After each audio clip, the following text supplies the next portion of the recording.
Okay, so here we are again, Lynn. Welcome back, officially to the Zoom room for the Art of Letting Go live session. So let's have a look at today's quote. There's a little bit of teaching related to that, and that'll lead us nicely into today's lesson, which is another review lesson that has two ideas to review, and then one key idea we already discussed: God is only love, and therefore so am I.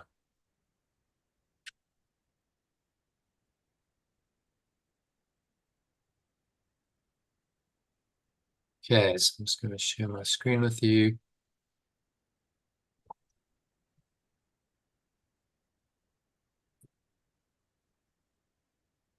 Let's make it a bit bigger.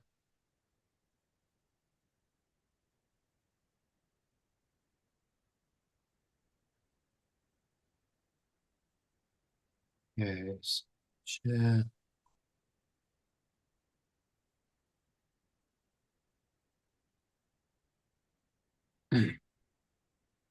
All right, so if you can read that quote, which is one of my favorites, possibly my favorite of all time, from Marianne Williamson. Could you make it a bit bigger for me, please, John? Yeah. Okay. Is that okay? You want it bigger still? That's better. That's fine. It's quite small. Oh, my eyesight's really bad today. Our deepest fear is not that we are inadequate. Our deepest fear is that we are powerful beyond measure. It is our light, not our darkness, that most frightens us. We ask ourselves, who am I to be brilliant, gorgeous, talented, fabulous? Actually, who are you not to be? You're a child of God. Your playing small does not serve the world. There is nothing enlightened about shrinking so that other people won't feel insecure around you. We are all meant to shine as children do. We were born to make manifest the glory of God that is within us. It's not just in some of us, it's in everyone. And as we let our own light shine, we unconsciously give other people permission to do the same. As we are liberated from our own fear, our presence automatically liberates others. Yeah, Marianne Williamson, one of the world's best known course teachers. She started way back in the 80s and then went on the Oprah show, which was how the course really came into more popular awareness. Mm. It was primarily through her and that exposure on the Oprah show. And then Mandela quoted her. Actually, he must have read her book while he was in prison, because or afterwards. But he wrote a book called A Long Walk to Freedom, which is autobiography, where he quoted it. So he'd obviously read it, or parts of it, but probably the whole thing, and was profoundly influenced by those principles. Whether he read the course directly, I doubt it.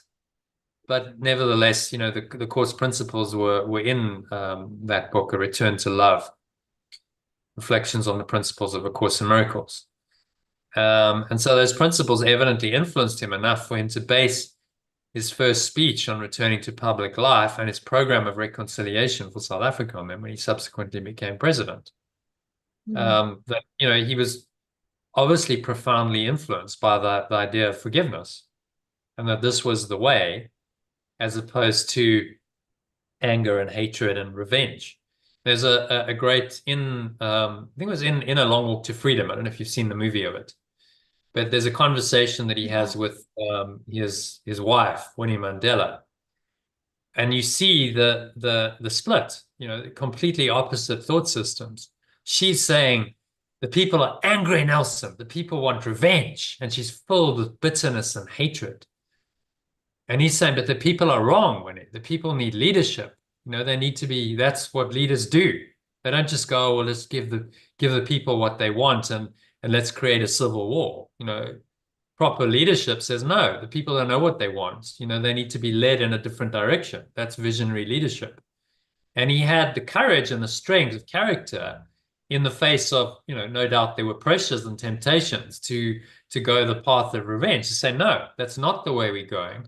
We're going to, base this new South Africa on the idea of forgiveness. It was extraordinary, really. It was an amazing period in history that happened in a country that had been so fraught with violence and conflict and oppression, and that in by the ego's thinking, well, once the blacks had came to power, why wouldn't they just take revenge? I mean, they'd been treated a bit, that would be the ego way, wouldn't it? Well, let's just now it's our way, and we're gonna take revenge. But we're very fortunate that Mandela was of a higher awareness, and he'd Yeah. had 27 years to prepare for it. I think Yeah. that was key, because he'd essentially lived like a monk for 27 years. He was in prison in a place called Mm. Robben Island, living a monastic lifestyle, in a little cell as monks do. And he had to do his daily work. And yet he had time, lots of solitary time to contemplate, reflect, to read, meditate. It was a spiritual, 27 years of spiritual practice was what got all the anger out of him that he'd gone into prison with. And he came out as this amazing, awakened, well, certainly awakening person who understood the power of forgiveness and was able to actually apply it Mm. in policy, government policy. Extraordinary, really. And that's why there was this miraculous few years of forgiveness and reconciliation. I lived through it. I was there at the Mm. time. It was pretty extraordinary what happened, because by the ego standards, what should have happened was a disaster. It Chaos. was Yeah. all chaos, and yet it didn't. Somehow there was this peaceful transition, and it was a meeting of two minds. There was Mandela on the one side, and there was a guy called F.W. de Klerk, who was the head of the Nationalist Party, who were in power, who felt that he had a calling from God. He felt a divine calling, that he was there at that time to be a leader and to lead his people from a dark place. Clearly, that strategy of apartheid wasn't working anymore, to a better place, and a better place for everyone. And because the two of them met on this common ground of, like, okay, mutual understanding, respect, and forgiveness, the miracle happened, and there was a peaceful transition. It's the first time in human history, as far as we're aware, that that's actually happened, that a group that's been in power has willingly relinquished it peacefully and just handed it over without a struggle, without any conflict. Amazing. So it's a good illustration of the power of forgiveness and reconciliation in the face of the temptation to condemn your apparent persecutors and seek revenge, and how that can profoundly change the course of history. And if we look at what Yeshua did on a personal level, by forgiving his apparent persecutors as he was dying on the cross, that's why the crucifixion resurrection drama that he played out is possibly the most famous story in human history, because of the principle behind it. Because in the extreme of, well, I'm being crucified and I could curse you on the cross and say, you will be cursed forever because I apparently am the Messiah and have the power to do that. He said, Father, forgive them, for they know not what they do. Even though they've done the most brutal, painful, horrible, humiliating thing. I mean, this is about as bad as it can possibly get for any human being, to be crucified in the way he was. Even though they've done that, yet he can forgive them, because they know not what they do. So the most powerful example of radical or true forgiveness in history, which is why it's probably the most significant event in human history. And an example that did change the world, as it's an essential part of the legacy that Yeshua left, that led to the development of the Christian religion, which in turn has had a major influence on billions of people's lives and human societies around the world for the last 2,000 years. It's become the dominant religion on the planet because of that profound example that Yeshua set in the crucifixion resurrection drama. And so can you see from these two examples of people who lived so-called great lives 2 millennia apart, that there's an integral connection between what's being called greatness, which is really just the power to influence millions of people positively. That's all that greatness really is. It's when love and higher, positive awareness gets extended out to millions of people, and we call that person, through one person, we call that, a great person. And the ability to forgive or let go of grievances and see only the love stemming from the ultimate source of love, or the Father, as Yeshua called his presence on the cross that fateful day. So, there's this connection between forgiveness and greatness. And the more that you can do this kind of radical forgiveness consistently in your life, the greater your life becomes. So greatness is not about manifesting so-called big things in the dream of this world. I built a $1 billion business, or I climbed Mount Everest, or I did, something extraordinary. It's because it's just a dream. To give value to the dream is to enslave our minds to the ego's rule, which is the belief in separation in all its forms, and remain asleep and dreaming. Rather, true greatness is about allowing the source of all life and love to guide us in all our thoughts, words, and actions while we're seemingly living in the dream. And we do this by systematically letting go of any of these negative blocks to the awareness of love's presence: guilt, fear, anger, hatred, and every thought and emotion that is not loving. Anything that's not loving is a block to the awareness of love's presence. And our only job is to let go of them as we become aware of them. Exactly what we discussed, before this, we started recording an expression session. You've got one simple task, and that's to let go of these blocks to the awareness of love's presence, and accept that presence back into your life. And that liberates us from our self-created prison, sets us free to love and be loved again. And it's only this unconditional love manifesting through our words and actions that is the source of true greatness. So if you look at anyone you could call great in this world, there was this unconditional loving presence that they carried and they held. And they did that consistently, and they extended it out into the world, and that had often a profound effect on the people around them, on societies around them. Think of the great people of the past, say, 100 years. Who could you really say fell into the category of greatness? Mandela, definitely. Maybe Gandhi, maybe someone like Martin Luther King Jr. And, difficult to think of others. Maybe Mother Teresa, possibly. But the worldly leaders, people who've attained political power, or business leaders, could you say that their life was great? Difficult to say that, because there wasn't anything transcendent about it. Maybe Steve Jobs, there was something great about what he did to an extent, because Apple stood for something different.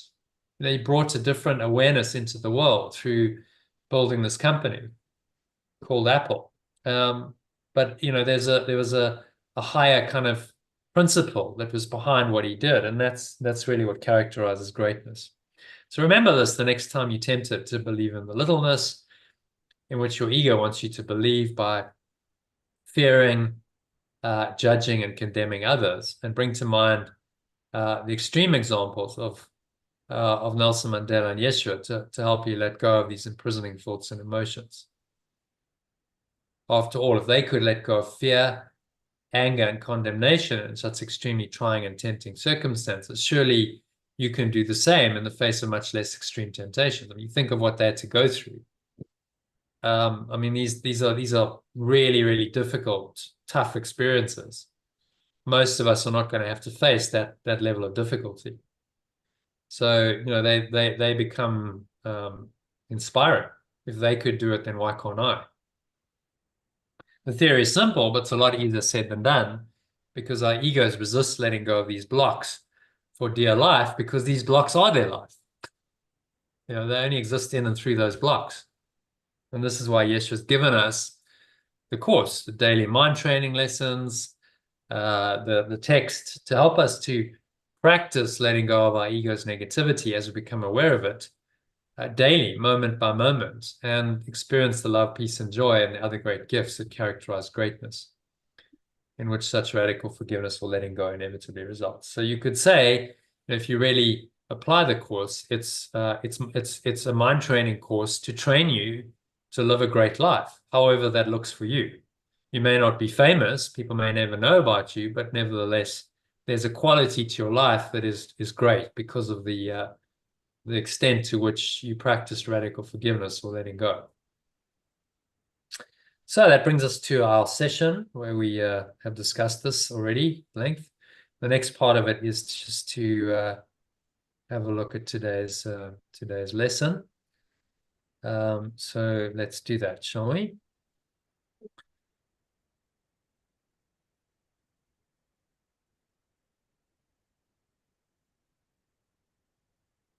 So let's look at it in the document that I've created for it. This is lesson 172.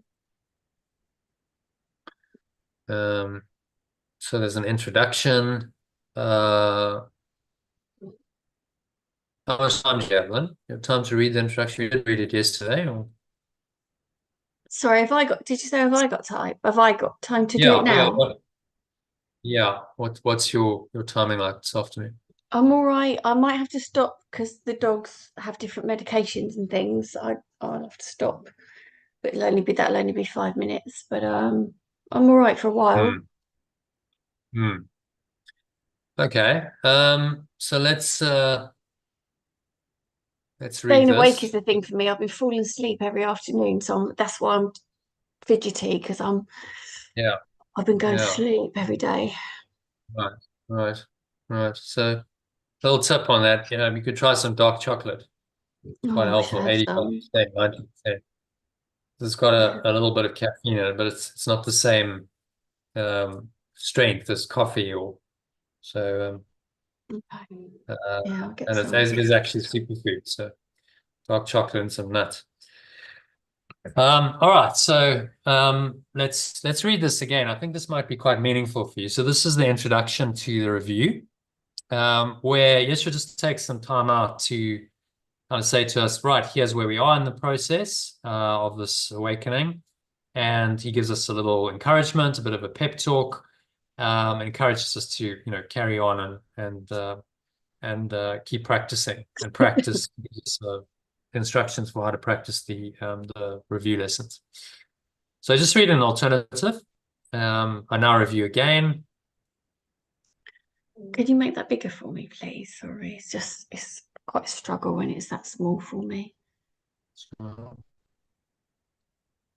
So let's make it 150, shall we? Is that okay? Yeah, thank you. I now review again. This time I'm ready to give more effort and time to what I undertake. I recognize I am preparing for another phase of understanding. I want to take this step completely so that I may go on again more certain, more sincere, and with greater faith. My steps have sometimes been wavering, and doubts have made me walk uncertainly and slowly on the road this course sets forth. But now I hasten on, for I approach a greater certainty, a firmer purpose, and a surer goal.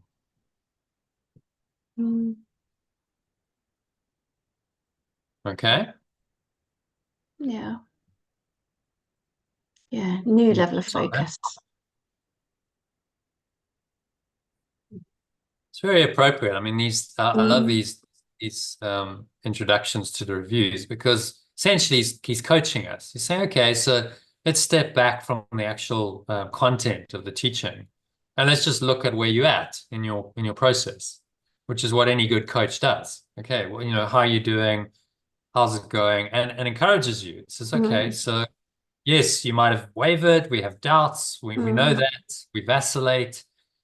And he acknowledges that, without any sense of what I love about Yeshua. There's no sense of condemnation. He's never going, oh, you bloody idiots, you losers, why are you doing? It's like, no, it's like, I understand, it's just it's a journey, and it's a process, and it's difficult for you. Although these doubts actually have no meaning, they all just egoic. I understand just how tempting they are, and how powerful the ego can seem to be.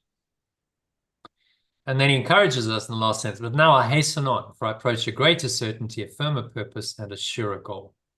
Okay, so let's push on. Let's go deeper into this. Let's carry on with this process. We're 170 odd lessons into this, so about halfway through the workbook. He's saying, let's crack on, let's accelerate, and giving us some kind of a pep talk to do that.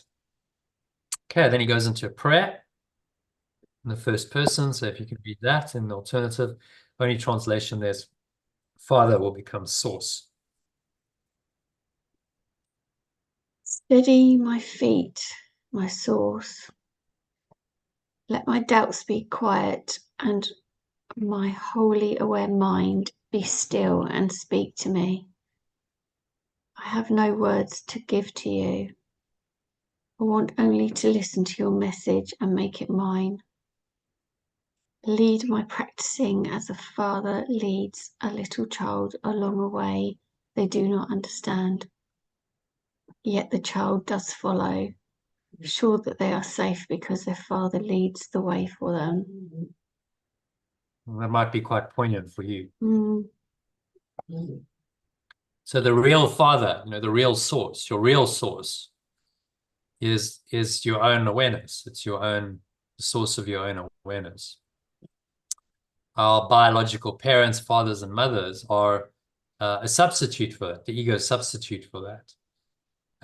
And so obviously, as a child, we attach to them, and we trust them, but of course that's impermanent. That's not going to last. Whereas our true Father or source is always there. It's the presence that never leaves you throughout your life. It's the one thing that is always going to be there, because it's the source of your life. It's the source of your awareness, without which you would have no life at all. So this prayer is a request for this presence to come into your awareness, and to guide you. You're calling on the true prayer is just calling on this this deeper presence in your mind to guide you. So it's not praying to anything external and saying, please God, help me or save me. It's a call to say, well, just come into my awareness. I'm inviting this deeper understanding and awareness into my awareness through the prayer. And that's what true prayer is. A call to connect with your deeper awareness. All right, then number 3. So do I bring my practicing to you, and if I stumble, you will raise me up. If I forget the way, I count upon your sure remembering. If I wander off, you will not forget to call me back. Quicken my footsteps now, so that I may walk more certainly and quickly to you. And I accept the message you offer me to unify my practicing as I review the thoughts that you have given me. Mm.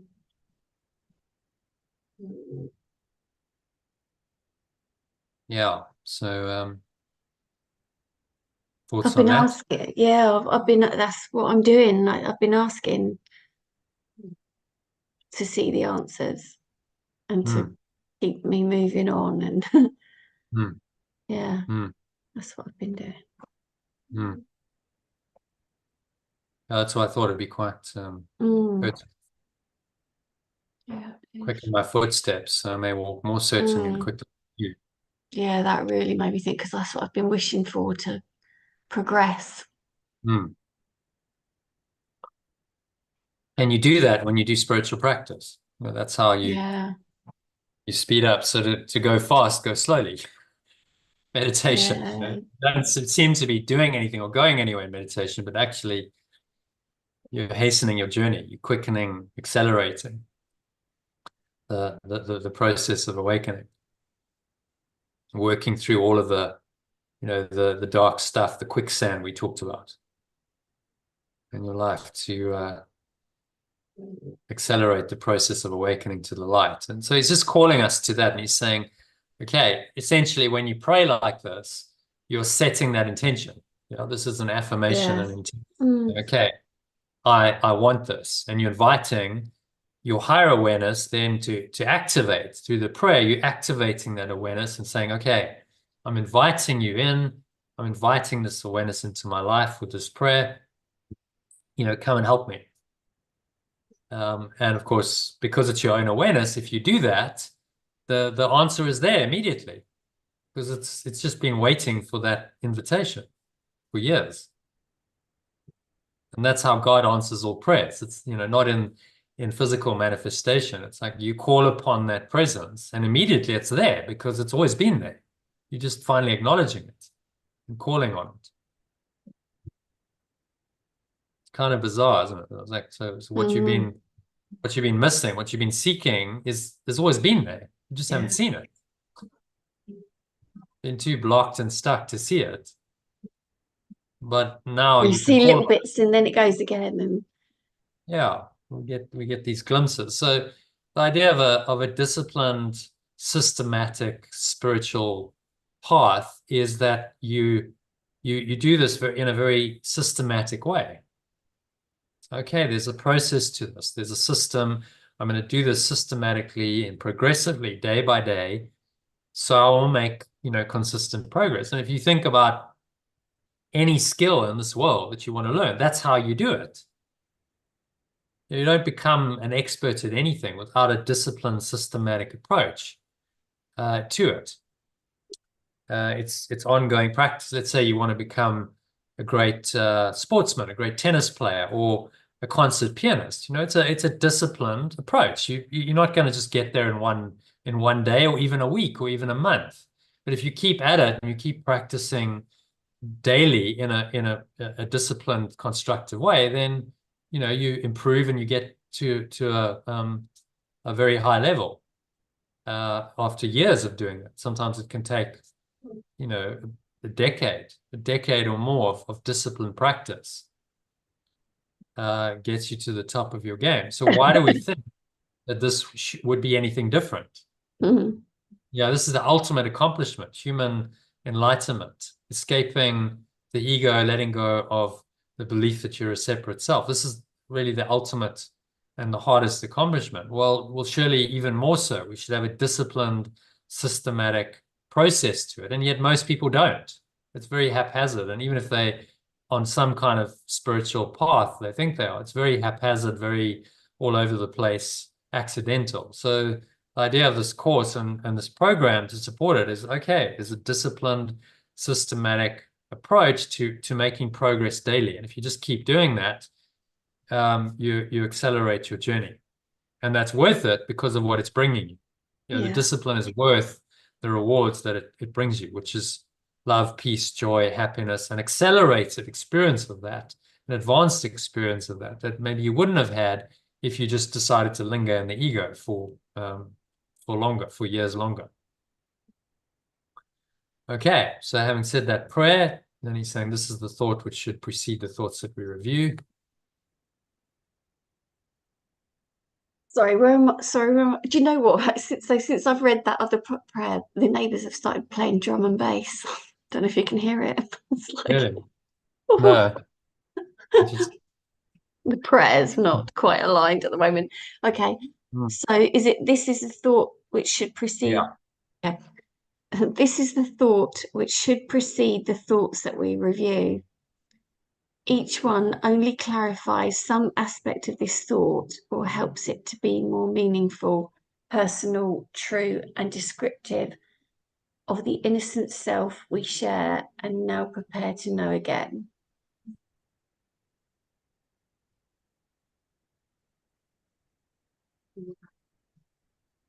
Yeah, and then there's the thought.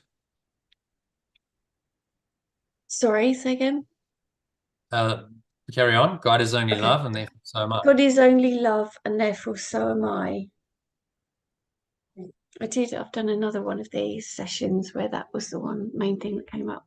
God is only love, and therefore so am I. This self alone knows love.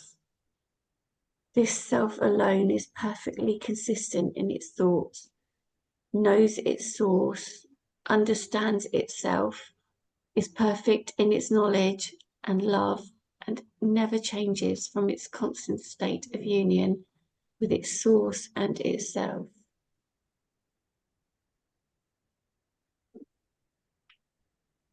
So thoughts on that?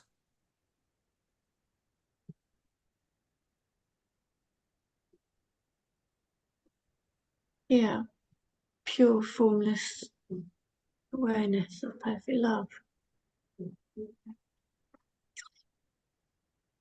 And that's all God is. It's that awareness. And therefore so am I. And so this one statement is the end of the ego. That's it. Game over. God is only love, and therefore so am I. This is the merging of your mind with your source, with your true awareness. If you really understand that, if you know this to be true and you live this, you're enlightened, you're awakened. That's it. Which is why the ego has such resistance to these kinds of statements. It doesn't want us to practice this kind of thing because And that's why they're playing drum and bass at me. isn't it interesting?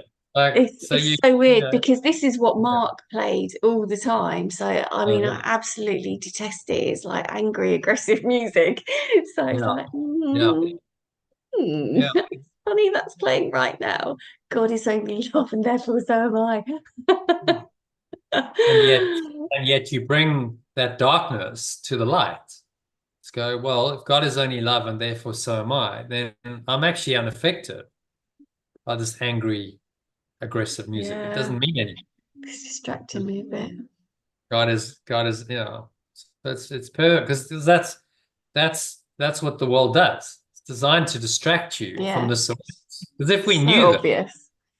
if we knew this and we lived this, the ego is out of business. There is no separate self anymore. We're just pure formless awareness of perfect love. This perfect loving awareness is ours, and there's really nothing else that can enter our mind. And the ego can't exist in that awareness, and so it's going to do everything it can to deny that awareness. And how it does that is it uses the external world. Oh, someone's playing drum and bass. Oh, and it reminds me of your partner and the Mm, terrible special relationship with them. So, oh, now there's a distraction that's telling you God isn't only love. There's something else. There's another awareness going on. mm. And it's tempting you to say, well, don't forget me. The ego's saying, don't forget me, Lynn, because I'm still here.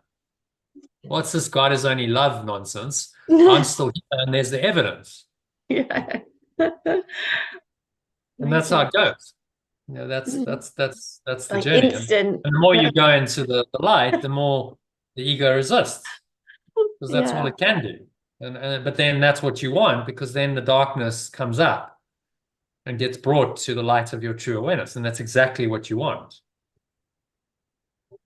So a lot of people go, oh, I started on this course and I thought it would all be la-di-da and wonderful, and now I'm really struggling. It's like, well, that's great. That's part of the process. That's what Yeah. has to happen. Because I think there's a honeymoon period with the course. Where, oh, amazing, so wonderful, it's all love and light. Hey. And The then you're like, next just level. wait. Just wait. Go a bit deeper. And when you hit your darkness, then there are going to be times when you go, oh my God, I can't stand it anymore. I hate this Mm, course because it's bringing up all my stuff. And I just want it to be how it was before. I was coping before, even though yeah. That you that won't. is something I've thought. Why does this have to happen? I was dealing with. I was happy before. That's Yeah. what's thinking. I felt But so happy for that period of time. I was so happy, and then it's like, no, I'm not. yeah. But I But know you it see, you changes. haven't dealt with the deeper pain. So Yeah, then it's like, yeah, happy on one level, but there's still this great dark block buried stuff. buried, yeah, subconscious, that's there, and you've got to get rid of that. And so it's got to come up into the light of conscious awareness, to be looked at honestly, and then released, let go of. And that's the healing process, and that's why it's difficult. It was just, oh well, yeah, there's my stuff, great. Oh, I get it, yeah, it's all illusion, great. Not, I mean, no, because when you experience it, it's not great. When you experience it, you go, oh my God, this is awful. This is hell. I don't want this. Anything, I don't want this feeling. I don't want to experience it. Anything else but this. And the ego, gets you running to something else to try and suppress that pain, to distract you. And those are the magic solutions that the ego tries to present us with, which will never work. Only this will work, only this awareness. God is only love, and therefore so am I. That is a pure, non-dual statement of the truth. That if you live that, you would be awakened. You would be the light of the world. If you truly understood that and never forgot it. And so saying, well, I understand, the temptation is to forget it, but just keep reminding yourself of it. That's why you practice the lesson ideally many times in the day, hourly. So you keep reminding yourself of this. God is only love, and therefore so am I. Because obviously we're apt to forget it, aren't we? God is, quieter moments, you can go, wow, that's amazing. And I can really kind of feel that. And then, some stuff happens, and the neighbors play the drums, and the dog's difficult, and the relationship, whatever. And then you forget Yeah. that God is only love, and therefore so am I. And you start reacting again as a separate self, egoically. And that's exactly when you need it. I know, remind myself, God is only love, and therefore so am I, as the correction of those thoughts. All right, so let's go on to number 5. And it is this that waits to meet me at the journey's end. Every step I take brings me a little nearer to this. If I keep in mind that this remains my goal, this review will shorten time immeasurably, and as I practice, I am approaching this. Let me raise my heart from belief in illusions to life as I remember that this is what has been promised to me, and this course was given to open up the path of pure formless awareness to me and teach me step by step how to return to the eternal self I thought I'd lost. Okay. Thoughts on that?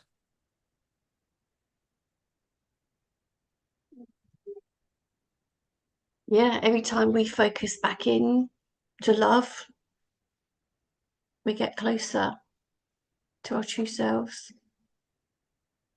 See that? If I keep in mind that remains my goal, yeah. It's weird because as I'm sitting here, I'm thinking, this is what I'm going to do, this is what I'm going to do, but I know I'm going to get distracted from it.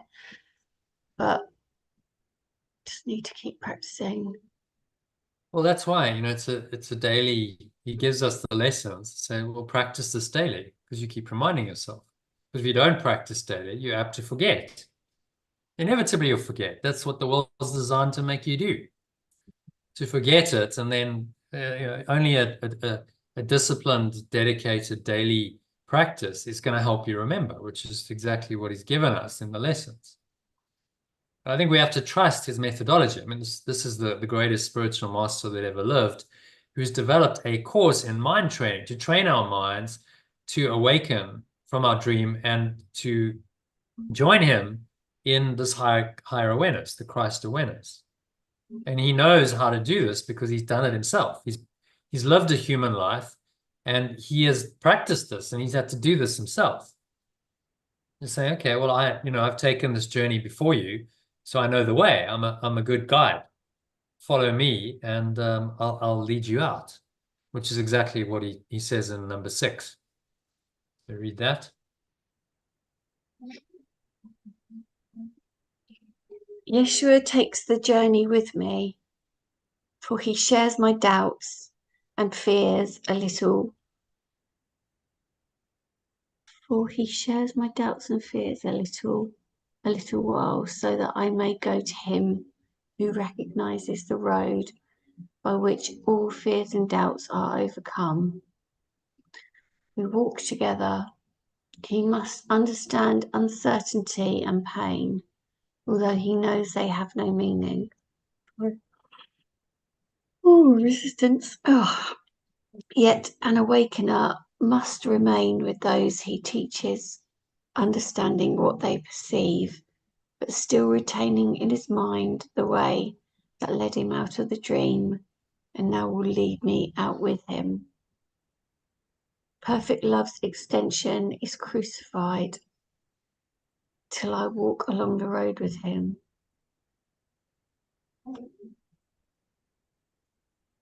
Yeah, gotta let him in. Yeah, so what's he saying there? I mean, it's very comforting. Saying, I'm with you. I know what it's like to be human. I know that the fears and the doubts. I know the difficulties on this path. So I must understand uncertainty and pain. Although he also knows they have no meaning. Mm. But he understands that they seem to be there. Otherwise he couldn't help you, could he? No. He has to meet you where you are and then lead you out of that. Mm. So he understands what you perceive. He understands the uncertainty, the pain, the dark nights of the soul that you're going through. But he retains in his mind the way that led him out of the dream, and now will lead you out as well with him. Say, okay, I know what you're going through, but have faith, follow me, follow my guidance by practicing the course. That's how you follow Yeshua. Practice his course and the lessons as diligently as you can, and that's going to lead you out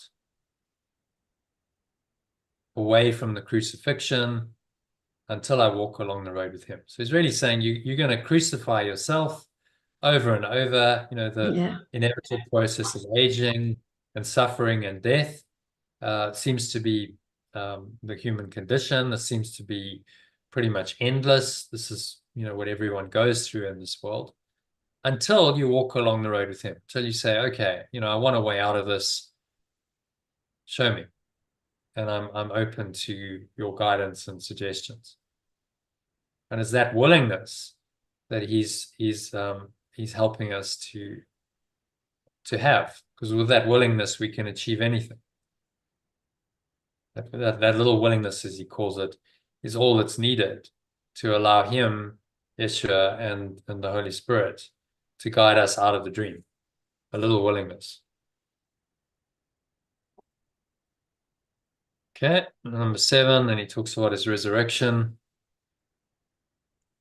Yeshua's resurrection happens again each time he leads someone safely to the place at which the journey ends and is forgotten.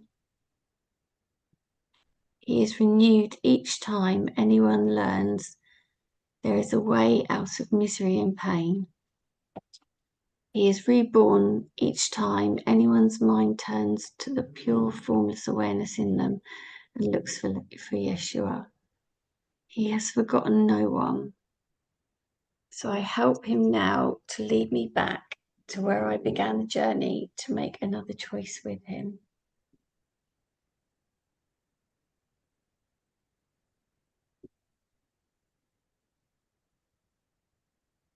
Yeah, so thoughts on that?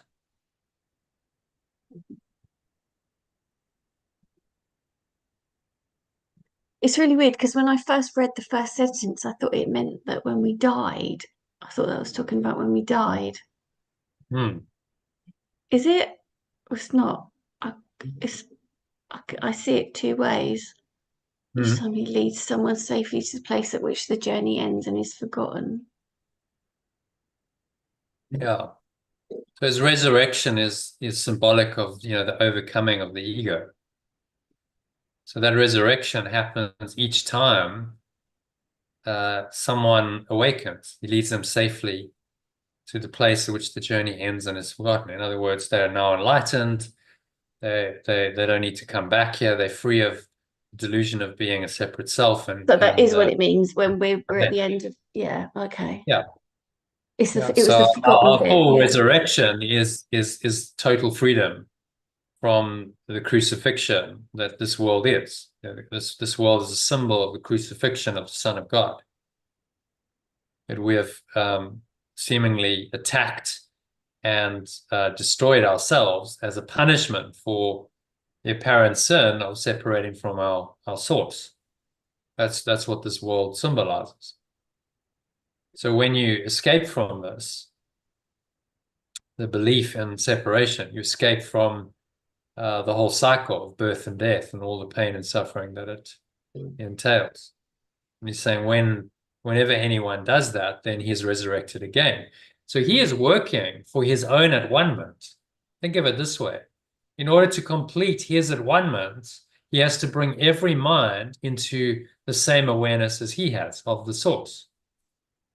And so although he's transcended the physical, the mind is still split. As long as people still believe in the ego and this illusion is going on, the mind is still split and healing is needed. And he knows that. And so his awakening is this process. He's given the course to us as part of his own awakening, to awaken us and awaken himself. And that's the at-one-ment. Only when the at-one-ment is complete and every mind has returned to the source and the dream is gone, the journey is forgotten, will the at-one-ment be complete. In time, that's going to take a long, long time. But how long it takes for you, this is the question. And someone once asked me, said, well, how long is this going to take? And what do you think I answered? How long does it take? As long as you wanted to. It's going Yeah. to take as long as you wanted to. It's up to you. Yeah, it can take 100 lifetimes if you wanted to. Or you could decide I've had enough of the ego and I'm willing to awaken and do whatever it takes. So this lifetime, you know, I'll really dedicate myself to this practice and learning this course so that I can awaken in this lifetime, because I don't need to come back for another 100 lifetimes of suffering. I can do it now. But that's a decision that only you can make. You know, the decision is an internal one, and the key, the door can only be opened from the inside. It's up to you. So when you say I'm willing and I really want this, then you know, logically you'd want the means. You'd practice. Today's text reading, which you might have time for, is about bringing the means and end in line. And saying, well, if you say you want the end, which is full awakening and freedom from all suffering and pain and death, then surely you must also want the means. Can't say I really want that if I'm not willing to do what's necessary to achieve that. Then you're not sincere in your desire, are you? Mm-hmm. So I need to then also embrace the means, and that means that I need to practice spiritual practice, because that's the means. So it's all very well saying, no, I want that above all else, and then you do no spiritual practice. And well, then you've what got you to do really it, say, yeah. I don't want it above all else because I've got all kinds of other things that I'm going to spend my time and energy on in this world. So what I'm saying, how you spend your time and your energy and your money are the indicators of what you really value. Would you agree? Yeah, of course. So yes, I want awakening above all else, but I'm not willing to spend time on that by doing my spiritual practice. What you're really saying is I don't really value it. I say I'm kind of an imposter. I say I value it, but I don't really. So it's bringing the means and end in line. And when you do that, then you start making real progress. And that's what he's trying to get us to do. All right, so number 8, I free everyone. Let me read this. This is a bit of translation here. So I'll read in the original, and then you read in the alternative. Okay. So sentence by sentence. Release me as you practice once again the thoughts I brought to you from him who sees your bitter need and knows the answer God has given him. I free everyone as I once again practice the thoughts he brought to me from the remembrance of perfect love that perceives my bitter need and knows the answer. Pure formless awareness of perfect love has given it. Together, we review these thoughts. I review these thoughts with Yeshua as my guide and teacher. Together, we devote our time and effort to them. Together we devote our time and effort to them. And together, we will teach them to our brothers. And together we will teach them to our companions. God would not have heaven incomplete. Pure, formless awareness of perfect love does not want the state of pure, formless awareness to be incomplete. It waits for you as I do. It waits for me as Yeshua does. I am incomplete without your part in me. Yeshua is incomplete without my part in him. This is what I said, the awakening. This is his at-one-ment that's going on here. So he's working for his own awakening by writing the course. And as I am made whole, we go together to our home, prepared for us before time was, and kept unchanged by time, immaculate and safe, as it will be at last when time is done.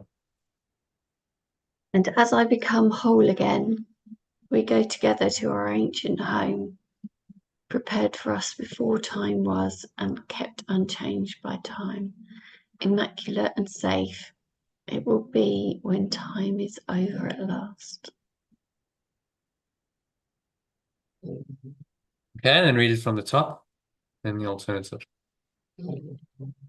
I free everyone as I once again practice the thoughts he brought to me from the remembrance of perfect love that perceives my bitter need and knows the answer. Pure formless awareness of perfect love has given it.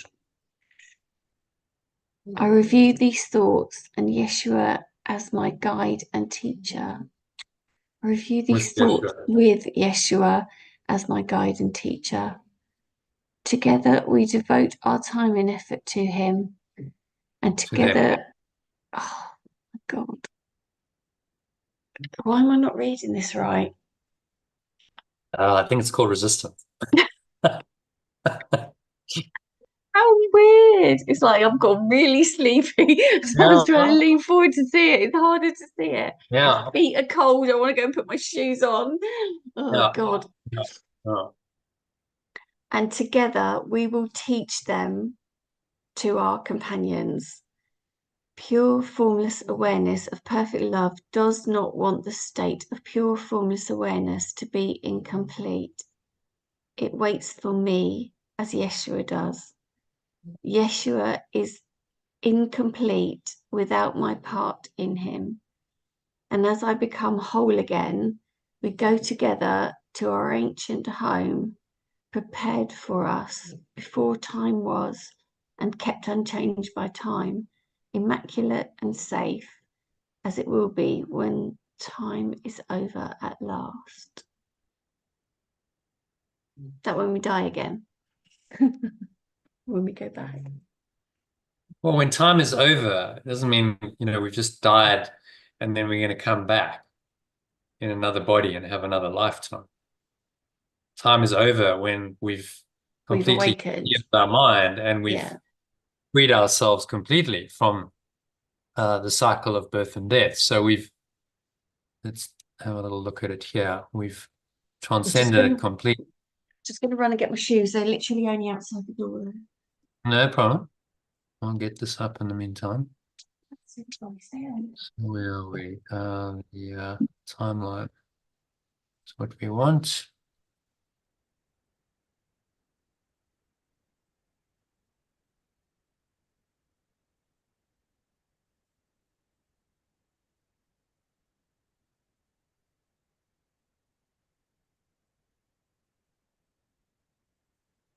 So there's the timeline, which demonstrates it. So when time is over, we've had a lifetime. If we've really learned from that lifetime, at every point in that lifetime, certainly in the last stage of our life, initially we may have struggled, but we've let go. So whatever the traumas are, you just had, loss of a parent. That's a major trauma on the timeline. But if you let it go and you go into this awareness, then you are teaching yourself that this awareness is all there really is. And, that's the purpose of your life, is to do that, no matter what seems to happen. No matter what the dramas and the traumas that seem to happen on the timeline, you can always go into this higher awareness, and you bring the darkness to the light. If you keep doing that, by the time your body is ready to go, it's graduation day. You're ready for that pure formless awareness, to just go completely into that. Sorry, dog's just come and sat on the other dog. Oh my God. I see the dog. Good, good boy. Yeah. Oh my God. So, it makes logical sense. If you never went into this awareness, how could you expect at your death to suddenly go, oh, I just get it? Because you've denied that awareness your whole life. But if you've consistently gone there and you've gone into that awareness in response to the temptations of life, i.e., you've practiced this letting go of radical forgiveness, by the time your body dies, your mind is ready for this. You've let go of all your blocks to this, your resistance to this. You're ready for this awareness, for this experience, and you're ready to embrace that, accept that eternally. That you don't need another lifetime. You don't need to come back and do this all over again and go through the pain and the suffering and the inevitable death of another lifetime. You're just happy to stay in your true awareness, which is God, and that's merging your mind with the source. And this is what he's talking about. And he's calling us to that, saying, yes, you can step off this wheel, right? The Buddhists call it a wheel, a cycle of birth and death. You just go round and around and around, and really all you're doing is you're avoiding your true awareness the whole time. Every time you reincarnate, you're saying, I prefer to be a separate self and to deny my source. And so I'll come and I'll be a separate self and I'll experience this in another lifetime. And then that must play out as your karma in another life. And this psychological and emotional attachment, which we call karma, then plays out in your life, and then you experience the dramas of a human life. And the only way out of that is to say, okay, I've had enough. No, no more. I'm letting go of this. I don't need any of the dramas or the traumas or even the successes. I don't need any of that, because I let all that go in favor of pure formless awareness of perfect love. That's all I really want and all I really need. I must practice that in my life while I'm living my life in order to be ready to completely accept pure formless awareness of perfect love when I die. Would you agree? I mean, it's logical. You can't expect to have got there on your death when you've spent your whole life denying this. How can you expect to suddenly, magically, I die and then I get it? No, you'll still, although your body's not there, you'll still have the mind that believes in all this stuff, i.e., your psychological and emotional attachment will be in place, and that's your ego, and that's your karma. And your karma then causes you to come back. That psychological and emotional attachment means you come back into another body and you have another lifetime where your karma plays out. And the psychological and emotional attachment plays out in the various situations that you experience in that lifetime.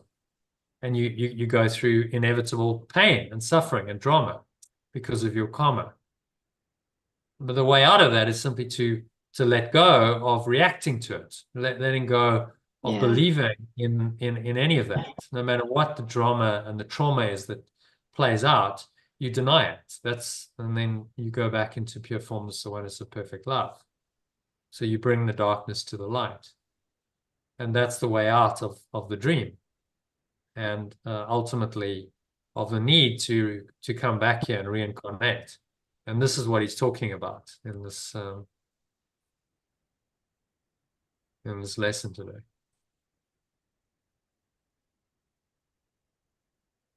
So we go together to our ancient home, capital home, prepared for us before time was and kept unchanged by time, immaculate and safe, as it will be when time is over at last. So he's talking about this symbolized here in the blue.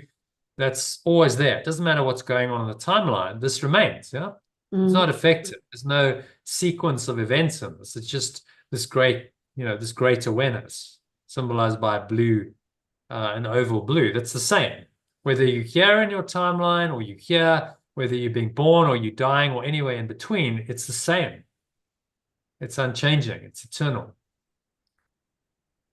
Which is why you can rely on it, which is why it's your true home. Whereas our home here, you had a home as a child on the timeline, then you went away as an adult, and now that home has been sold and you can't go back to it. Well, it was never permanent. That was never your real home. It was just the home the ego invented for you on the timeline, which it tries to get you to attach to, because that keeps you rooted on the timeline. It keeps you away from this awareness, which is what it wants to do, to maintain its separate self and its existence. It has to keep getting you to attach to things in this world, and those root you. The ego psychological and emotional attachments root you onto the timeline. So they are the oppressive downward force we feel like, oh, it's heavy and it's oppressive and it's difficult, and it roots you into the timeline.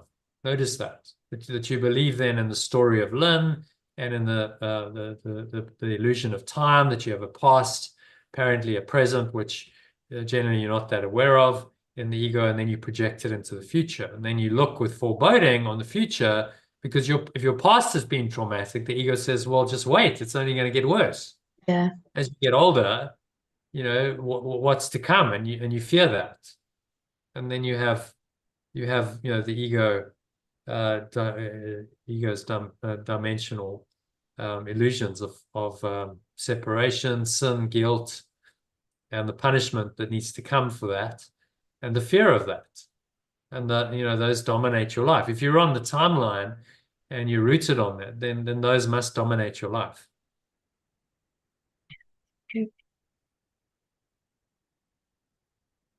Okay, so number 9.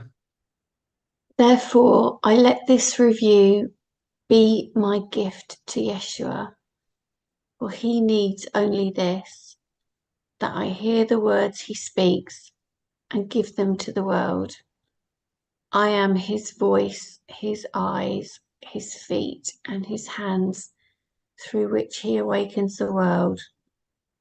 The self from which he calls to me is just my own. We go together to this self. I take my companion's hand, for this is not a way I walk alone. In my companion, Yeshua walks with me and I with him. Our source is aware that its extension is one with itself. Therefore, how can anything not be one with me? Okay, thoughts on that?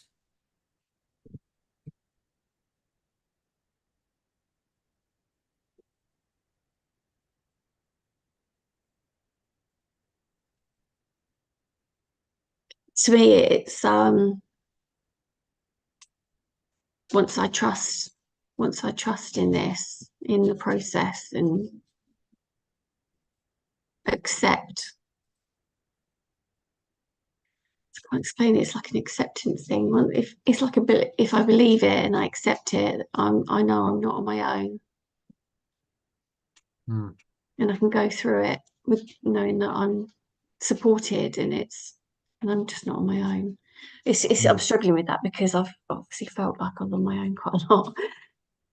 But maybe that's why, as you said, there's a need for a companionship. It's like, okay, yeah, I'm not alone in the journey, and I'm wanting that connection with another person or people who are on the same path. So when I did the Buddhist the meditation Vipassana retreat, they had 3 kind of tenets that you had to for the time of the retreat you had to agree to. And the sort of prayer was, I seek refuge in Dhamma, which is the truth, so the absolute, truth of God, of pure formless awareness of perfect love. I seek refuge in Buddha, which is awakening to the truth. So that's my own realization of that truth. And I seek refuge in Sangha, which is the spiritual community that supports you. And See, that's why, I haven't had so much time with spiritual people. yeah, They're like yeah, less spiritual people that I'm spending mm, time with, because yeah, since I've moved out of Sally's, obviously that it's yeah, I can see I yeah, still see Sally, and yeah. we've been trying But to arrange to see each other. it's not really your community anymore. So, that's the call. That community of like-minded people who are on the journey with you is very helpful because they support you. You realize you're Mm, not alone on it. You're in the same boat as everyone else. They're having similar issues. And if you join with them and you work through those issues together, then it's helpful for everyone, which is the point of these live sessions. yeah, It's like a community. If it was just recordings, there's no community, is there? So okay, well, I'm listening no, to a recording no. on my own, but if I join a Sorry, live call, I'm going then to have to there's come other back, Jono. people. Sorry. No problem. You need to deal with the dog.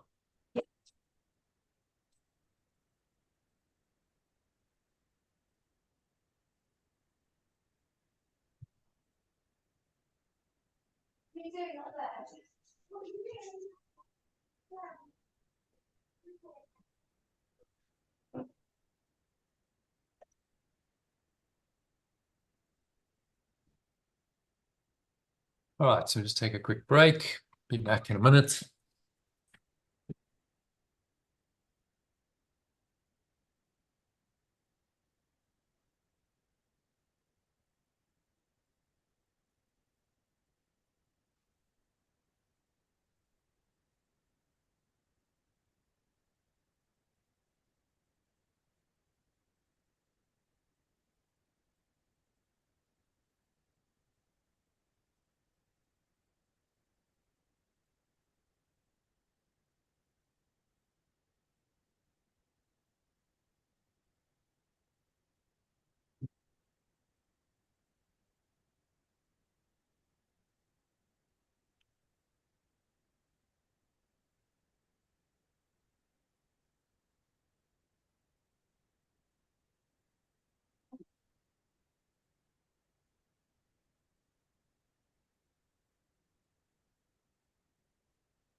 Ron, come here.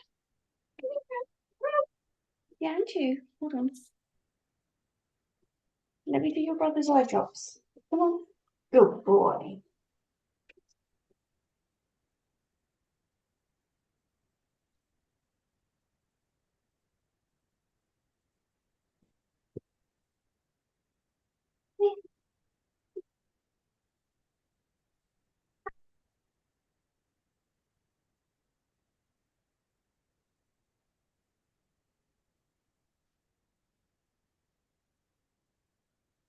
Good boy.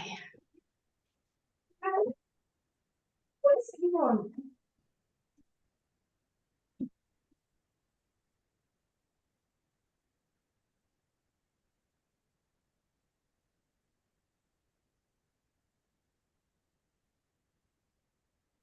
All right, so you there then?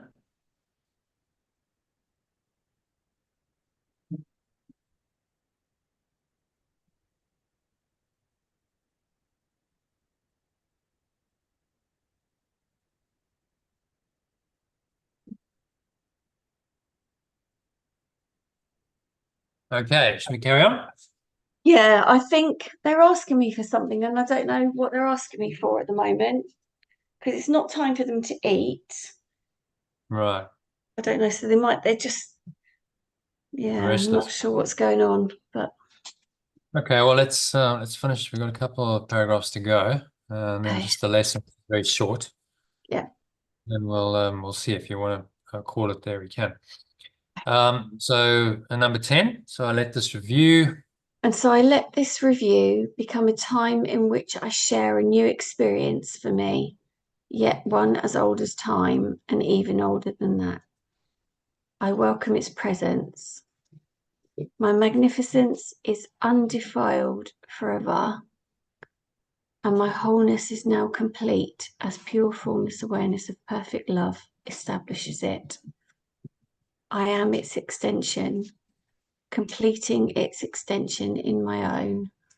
I only practice an ancient truth I knew before illusion seemed to claim the world. And I remind the world that it is free of all illusions every time I say, God is only love, and therefore so am I.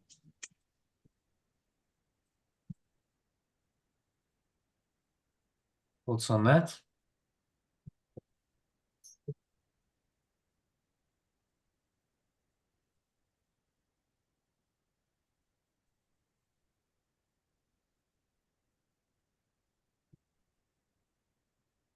As I accept it in, as I accept that I'm only love, I remember that I'm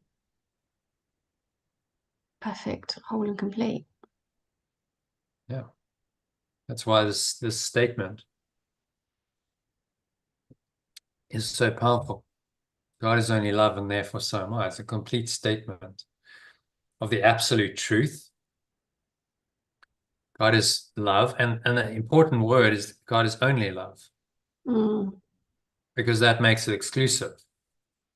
That God can't be love and also anything else, fear, anger, hatred, sin, guilt, and so on. God is only love, and therefore, logically, so am I. Right? God, being my source, is only love. My source is only love, and therefore so am I.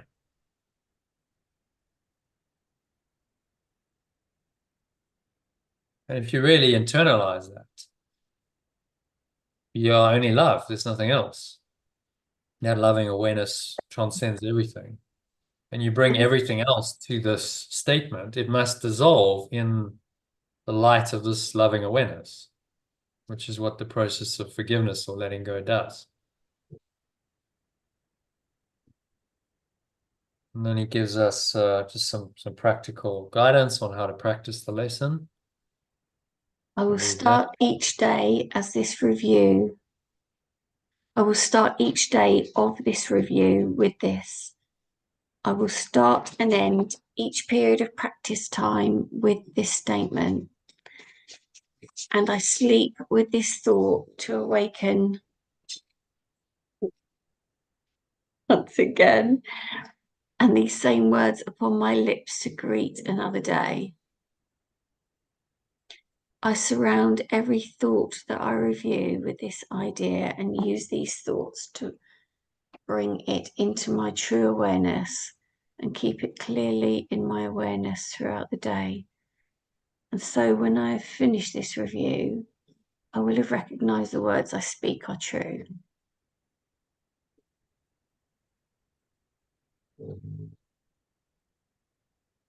So in other words, practice, and by the end of the 10 days, you should recognize, okay, this is actually true. I get it. I've accepted the truth of these words.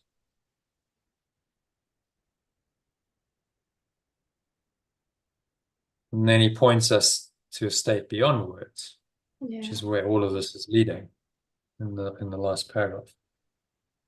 Yet the words are only aids to be used, except at the beginning and the end of practice periods, to remind my mind of its purpose when I need to. I have faith in the experience that comes from practice, not the means I use. I wait for the experience and recognize that conviction lies only there. I use the words and try again to go beyond them. in them to their meaning, which is far beyond their sound. This sound grows dim and disappears as I approach the source of meaning. It is here that I find rest.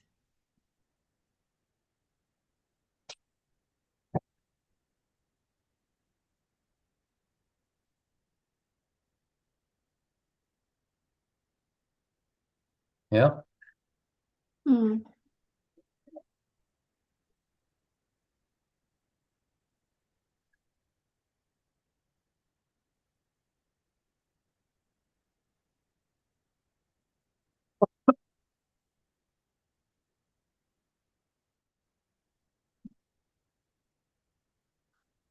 So thoughts on that?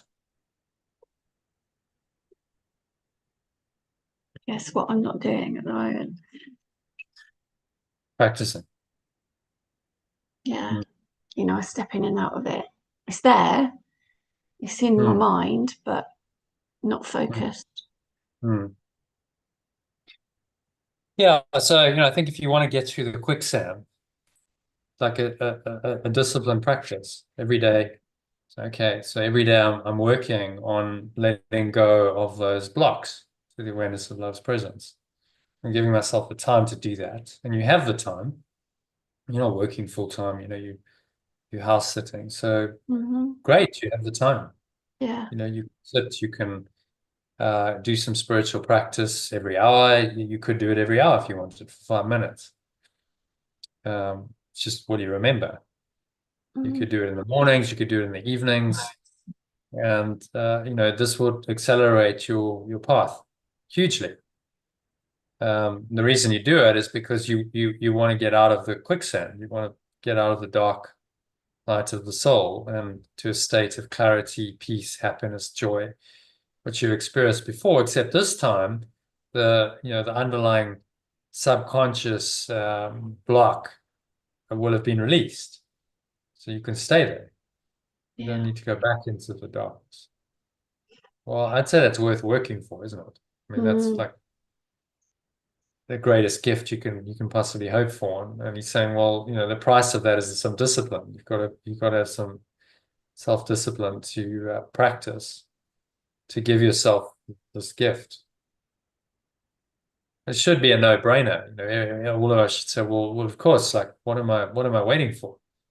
Let's do it. But very few people do because we get busy with other things. We get distracted. Yeah, we make ourselves busy with other things. Yeah. Yeah.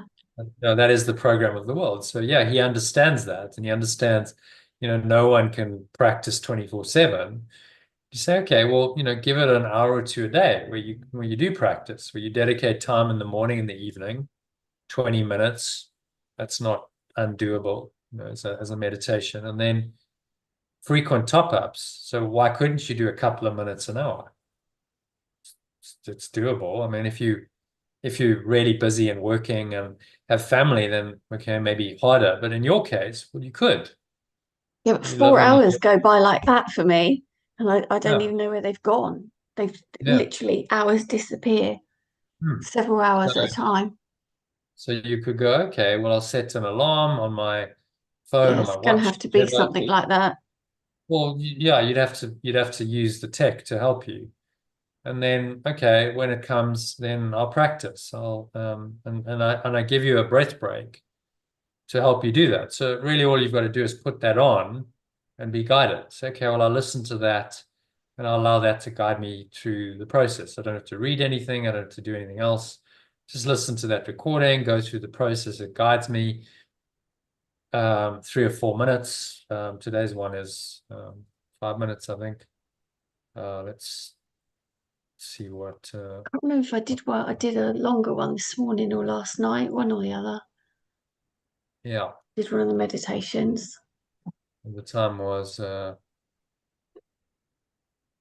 today was 6 minutes, 5 minutes, 6 minutes. So no, it's not a long time, really. No, I not mean, at all. and this is what he's saying. Like, if you do this regularly and you top yourself up, you are systematically undoing the ego by doing that. You're not giving it room to come into your life. You're correcting your mind every hour. I mean, imagine if you did that. Every hour you reset, you reconnect. Then for the rest of the hour, hopefully you stay in that flow. If you find yourself going out of flow, well, you reset, you recalibrate, do another practice, reconnect. So you're not giving the ego any time or space in your mind or your life. That's the idea behind this program, which makes, complete sense. Like, yeah, well, if you're going to get rid of this, persistent negative thought system, which has dominated your life, it's going to need a pretty disciplined approach to it, which is what he's given us. But, we have to do it. If you don't do it, then it doesn't happen. No. And the ego, the longer you give it, the more time you give it in your mind and in your life, John, the more I'm really difficult it sorry is to to stop do. again. It's just Yeah. pouring with rain. Just got stuff in. Hold on. Yeah. Okay. Hold No up. problem.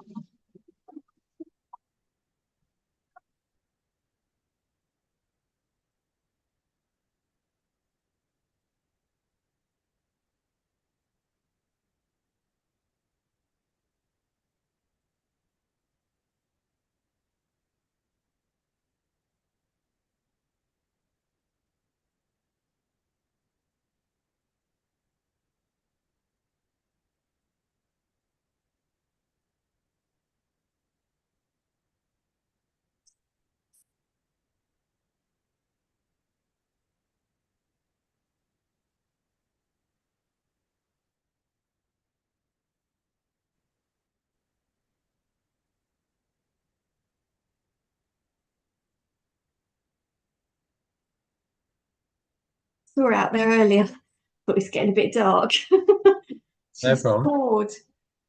poured down. Oh God. Hmm. You're in Essex somewhere, aren't you? Yes. Yeah, Colchester. In Colchester. Okay. Yeah, different. I've never stayed in this area before though. It's different. But it's like this house is like a little oasis amongst it. I've come to realise. Hmm. Um,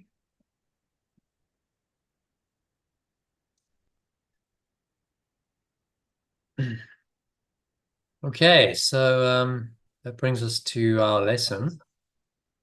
Let's have a look at the lesson. So share my screen again. There's a summary. If you want to read that quickly, we won't discuss it, but just summarizes everything in the text. This introduction to the next series of review lessons talks about my journey of self-discovery, spiritual awakening, and union with a higher power.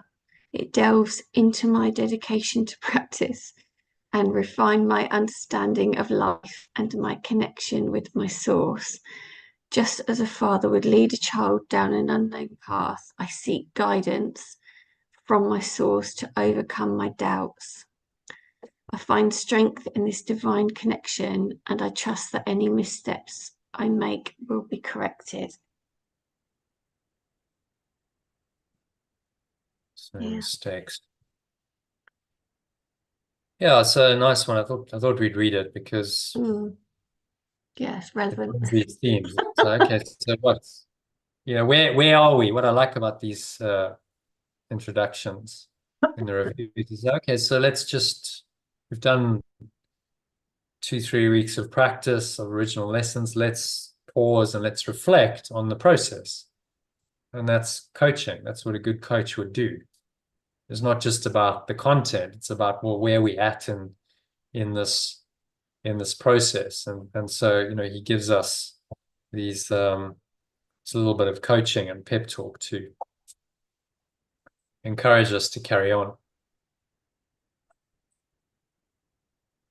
Okay, so read the next paragraph.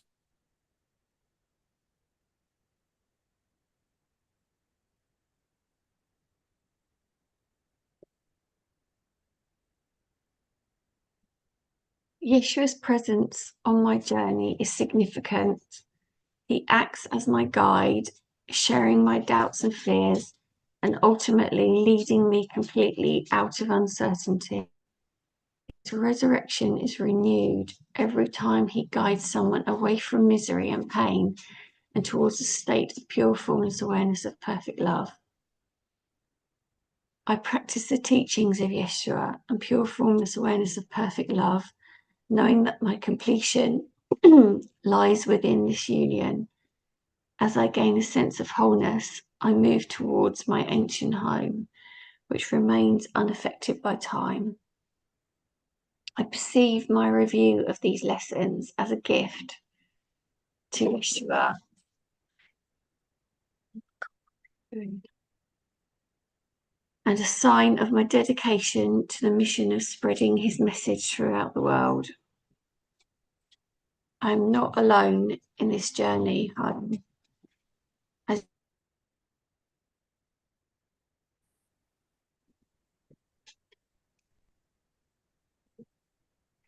Put it down. What's Jesus, happening? holy.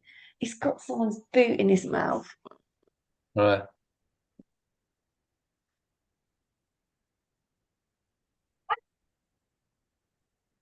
It's not a game.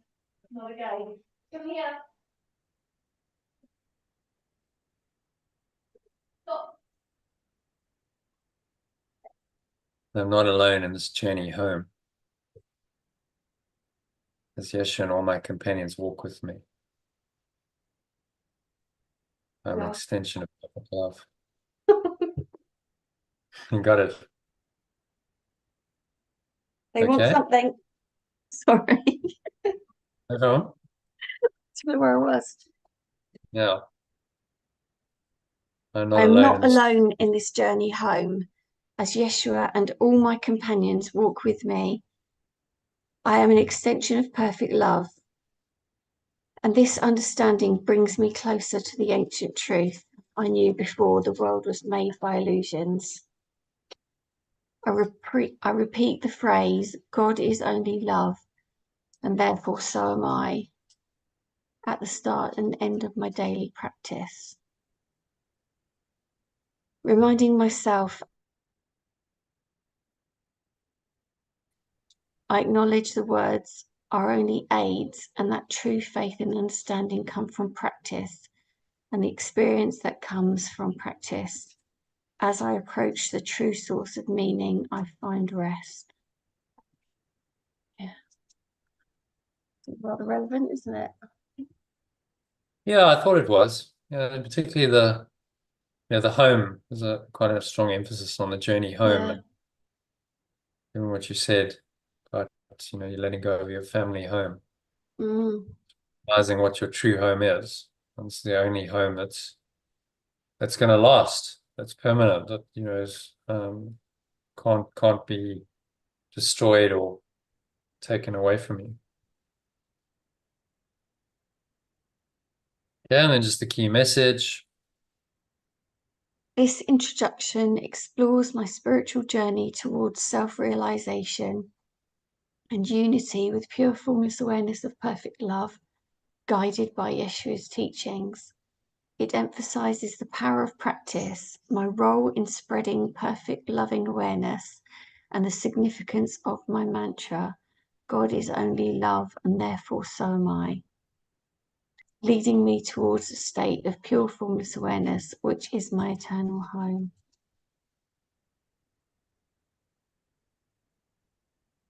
Any thoughts Something's on been that? sticking in my throat since I first read that God is only love and therefore so am I. I've had like energy in my throat, tickle in my throat, and now my voice is going croaky with it. So obviously I don't feel like I'm only love, do I? Well, there's a resistance. As I said, this is the end of the ego. If that is true, then where's the ego? Where's the separate self? Where's the self that suffers and is in pain and dies? If you are only love, you're perfect loving awareness or pure formless awareness of perfect love. If that's true and that's all you are, then everything else just disappears. God is only love, and therefore so am I. Just it's a complete statement of the truth, of your true identity, of reality, and therefore of the complete non-existence of the ego. Because possibly the key word after love is only. It's only love. There's nothing else. It's exclusive. There's many paths that say God is love, but God is also something else. God is a dualistic God, the God of light and dark, yin and yang, and there's many teachings in trying to reconcile those and say God is all of it. But those are false and spurious. Because how can God be split in his mind? How can a God be loving and hating at the same time? Does that make any sense? No. So this is the only teaching that makes any sense. God is only love, and therefore so am I. Yeah, I'm also that as the extension. Yeah, my source is only love, and therefore so am I.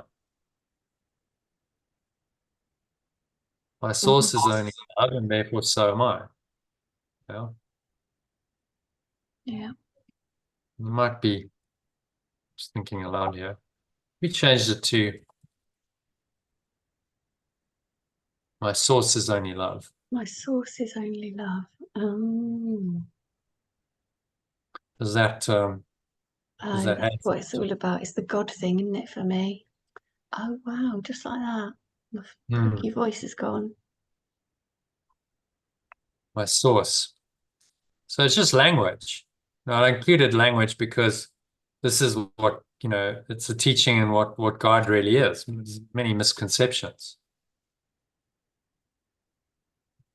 about what it is, but my source is only love. I like that, actually. Source is only love, therefore so am I. Does that change it for you in any way? Yeah, it seems to have calmed down in my throat anyway. And logically, that sentence makes complete sense. Yeah, if my source is only love. Yeah, that makes If way more why? sense to me logically. Yeah, my Because source is God only love. seems like a separate Right. thing.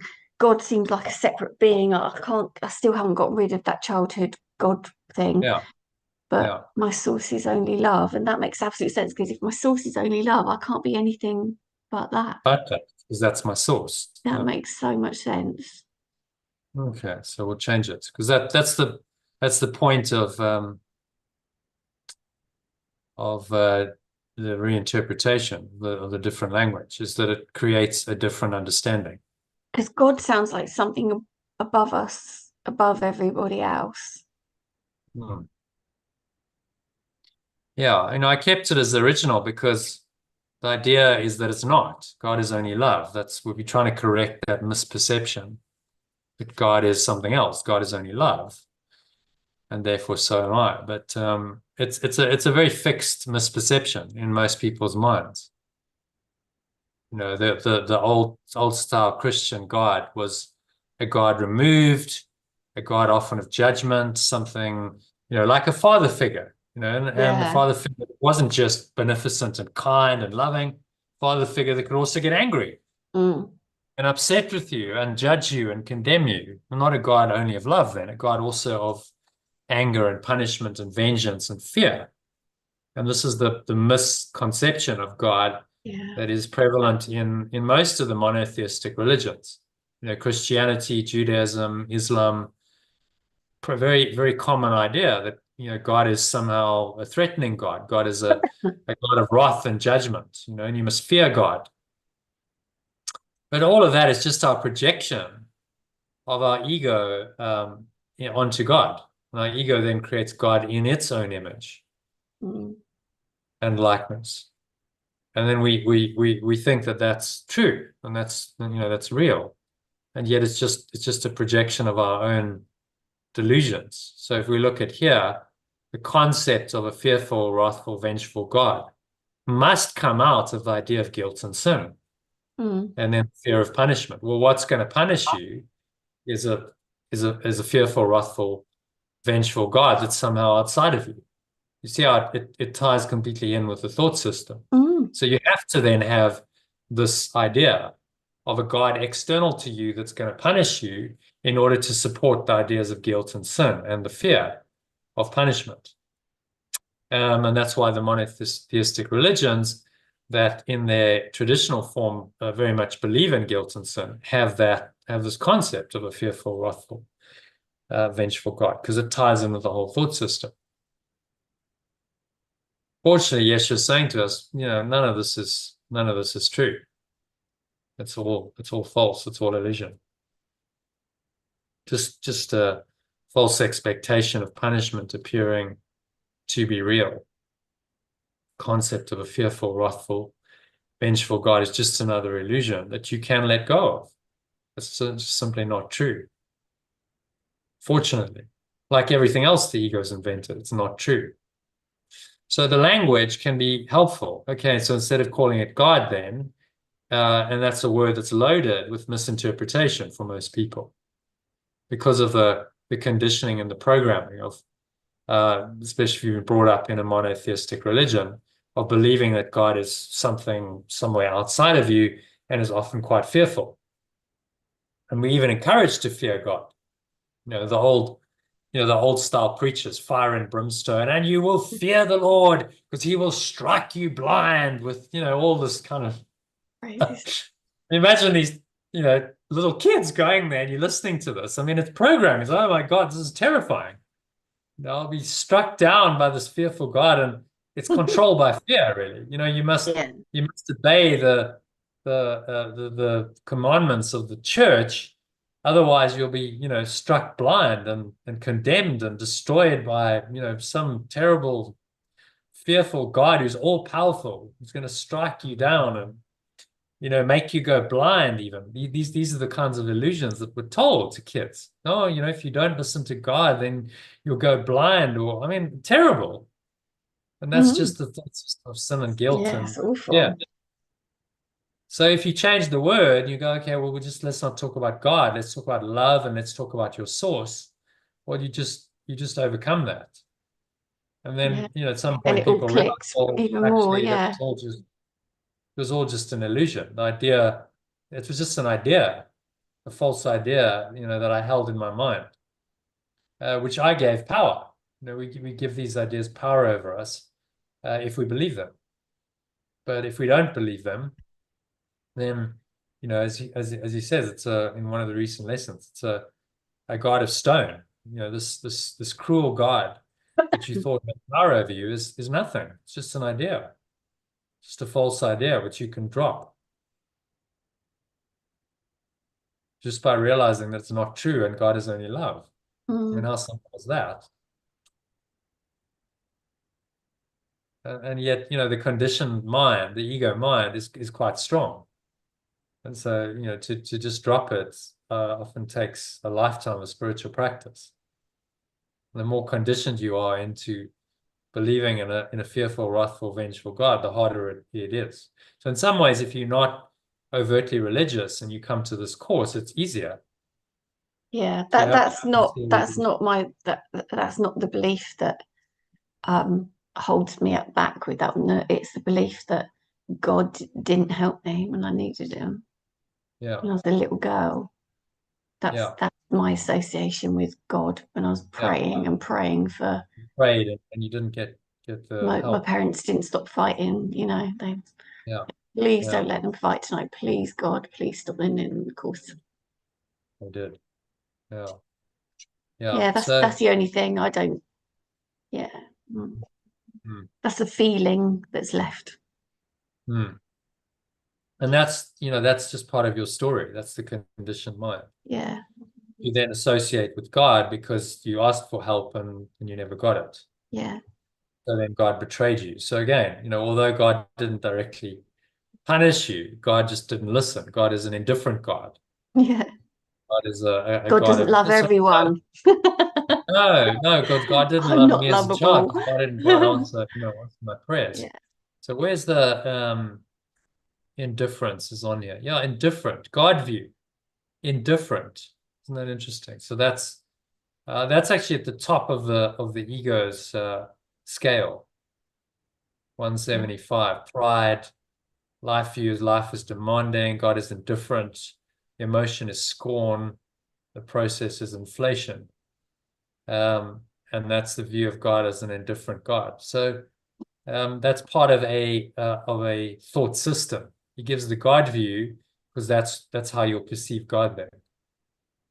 Not yeah. necessarily as punishing, but just as indifferent. Well, God's of no use to me, really. God's some disconnected, Mm, indifferent yeah, presence that never answers prayers. So you've essentially you've denied the loving awareness that God really is, which you start to accept at the higher levels of this map: love, joy, peace. This is God in your own awareness, coming into your own awareness and your own experience. The lower levels, that's denied.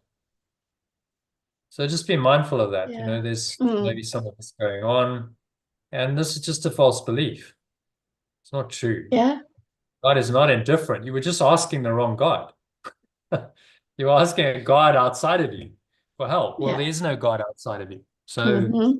you can't really expect an answer if you pray to a false idol, which is Yeah. why most people find prayer doesn't work because they're praying to the wrong God, Mm. a God that doesn't really exist. And if you're praying out of fear and so Yeah. it's not going to work, is it? Well, the fear or the desire.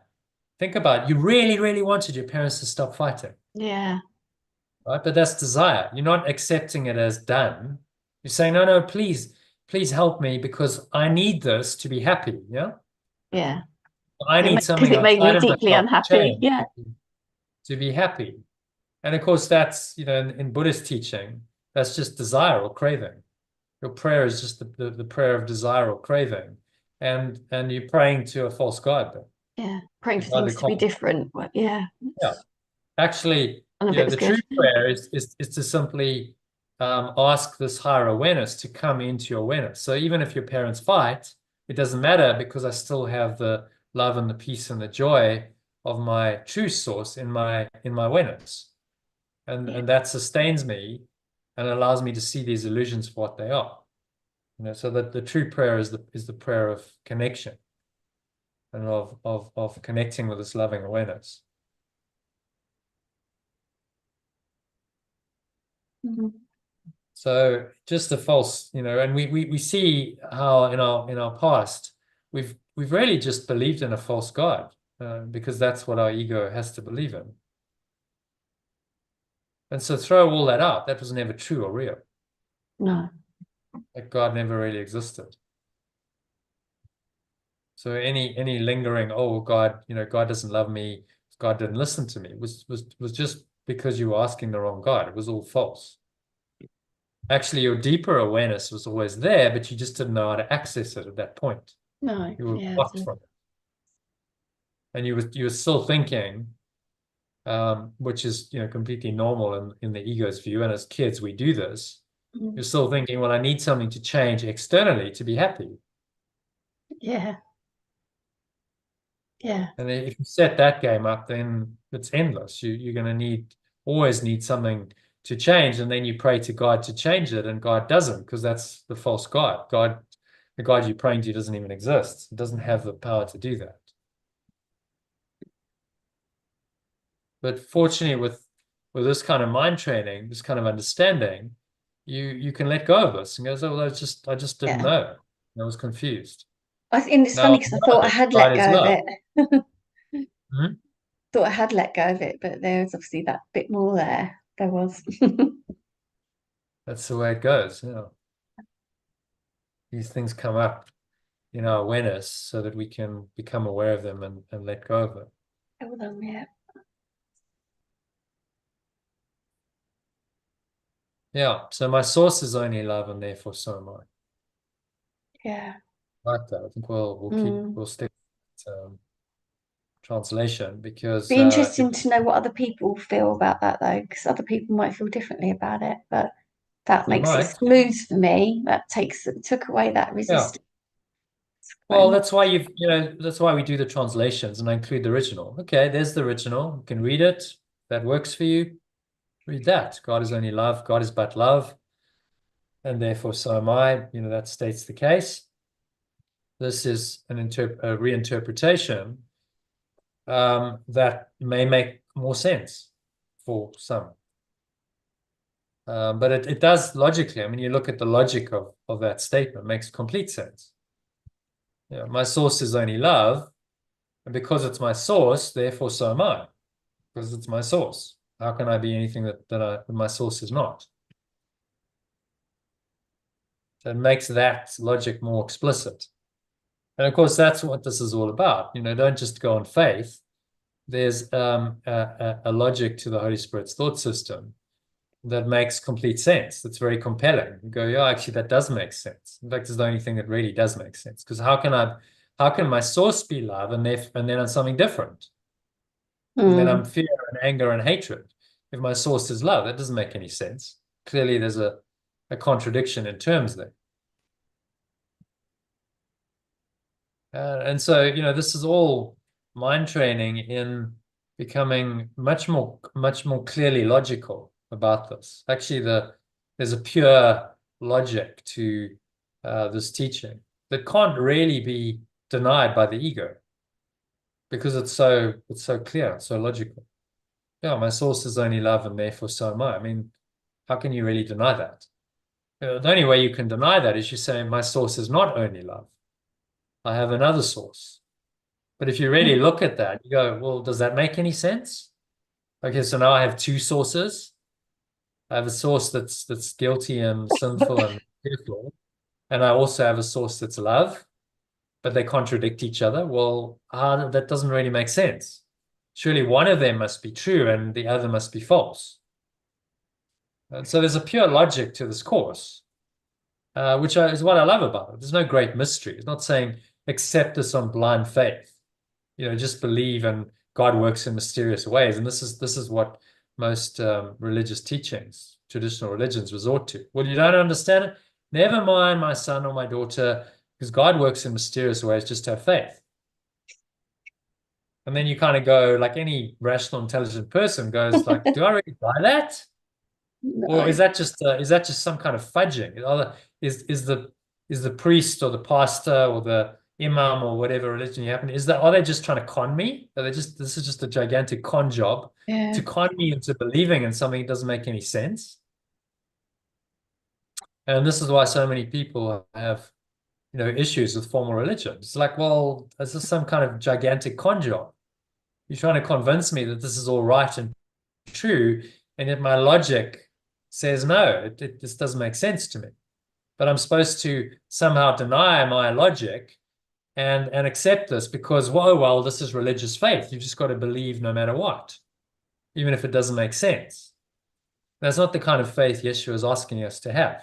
He's asking us to have faith in a solid logic that makes sense, that cannot be denied.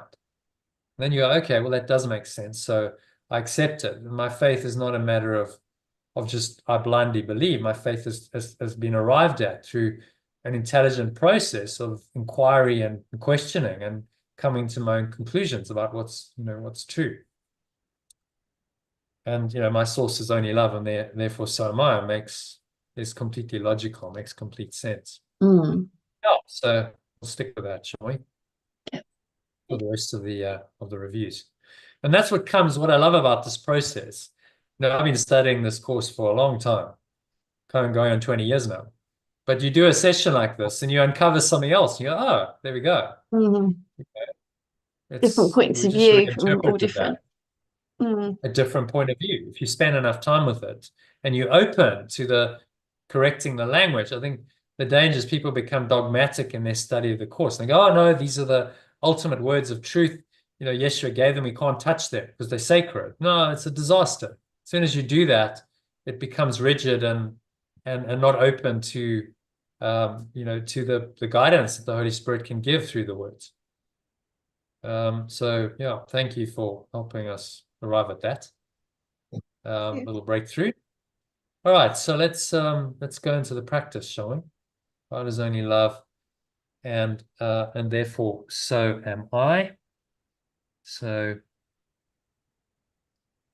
let me just start another recording.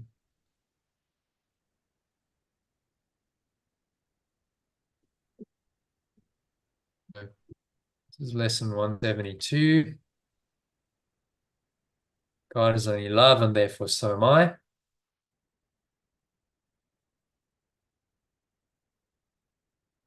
Do you want to read that, Lynn? You're on mute, by the way. God is only love, and therefore so am I. In my defenselessness, my safety lies. My safety lies in my defenselessness. I am among the ministers of God. So just pause there. Just pause on that idea. Let's just reflect on it a bit.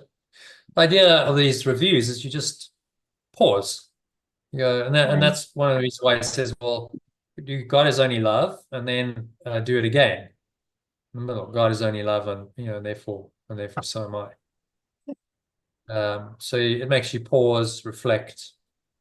Okay, so let's just contemplate this idea a little bit.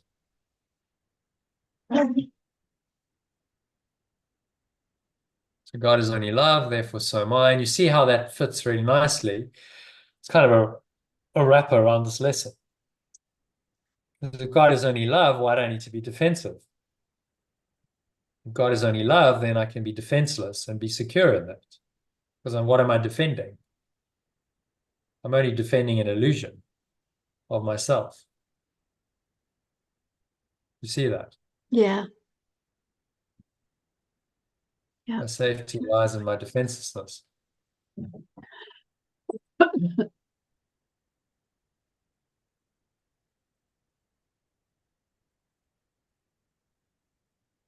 God is only love, and therefore so am I.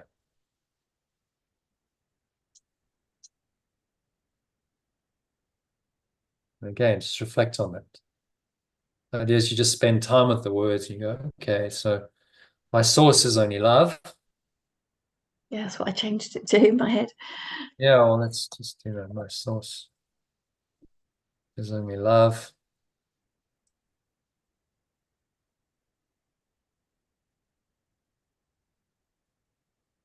Give that a bit of color if you like.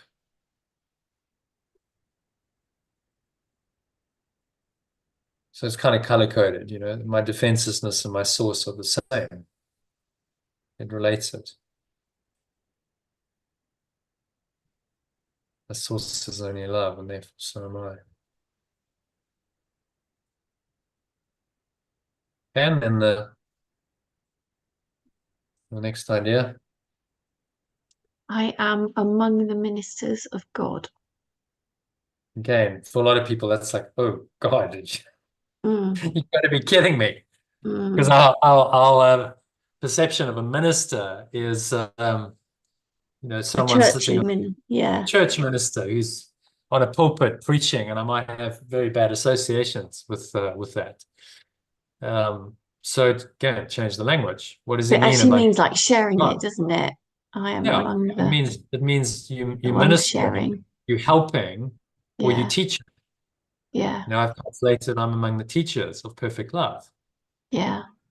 Well, that's kind of different. So I'm ministering to people, if you want to use that kind of old-fashioned word, by teaching. I'm teaching perfect love through my words and my actions.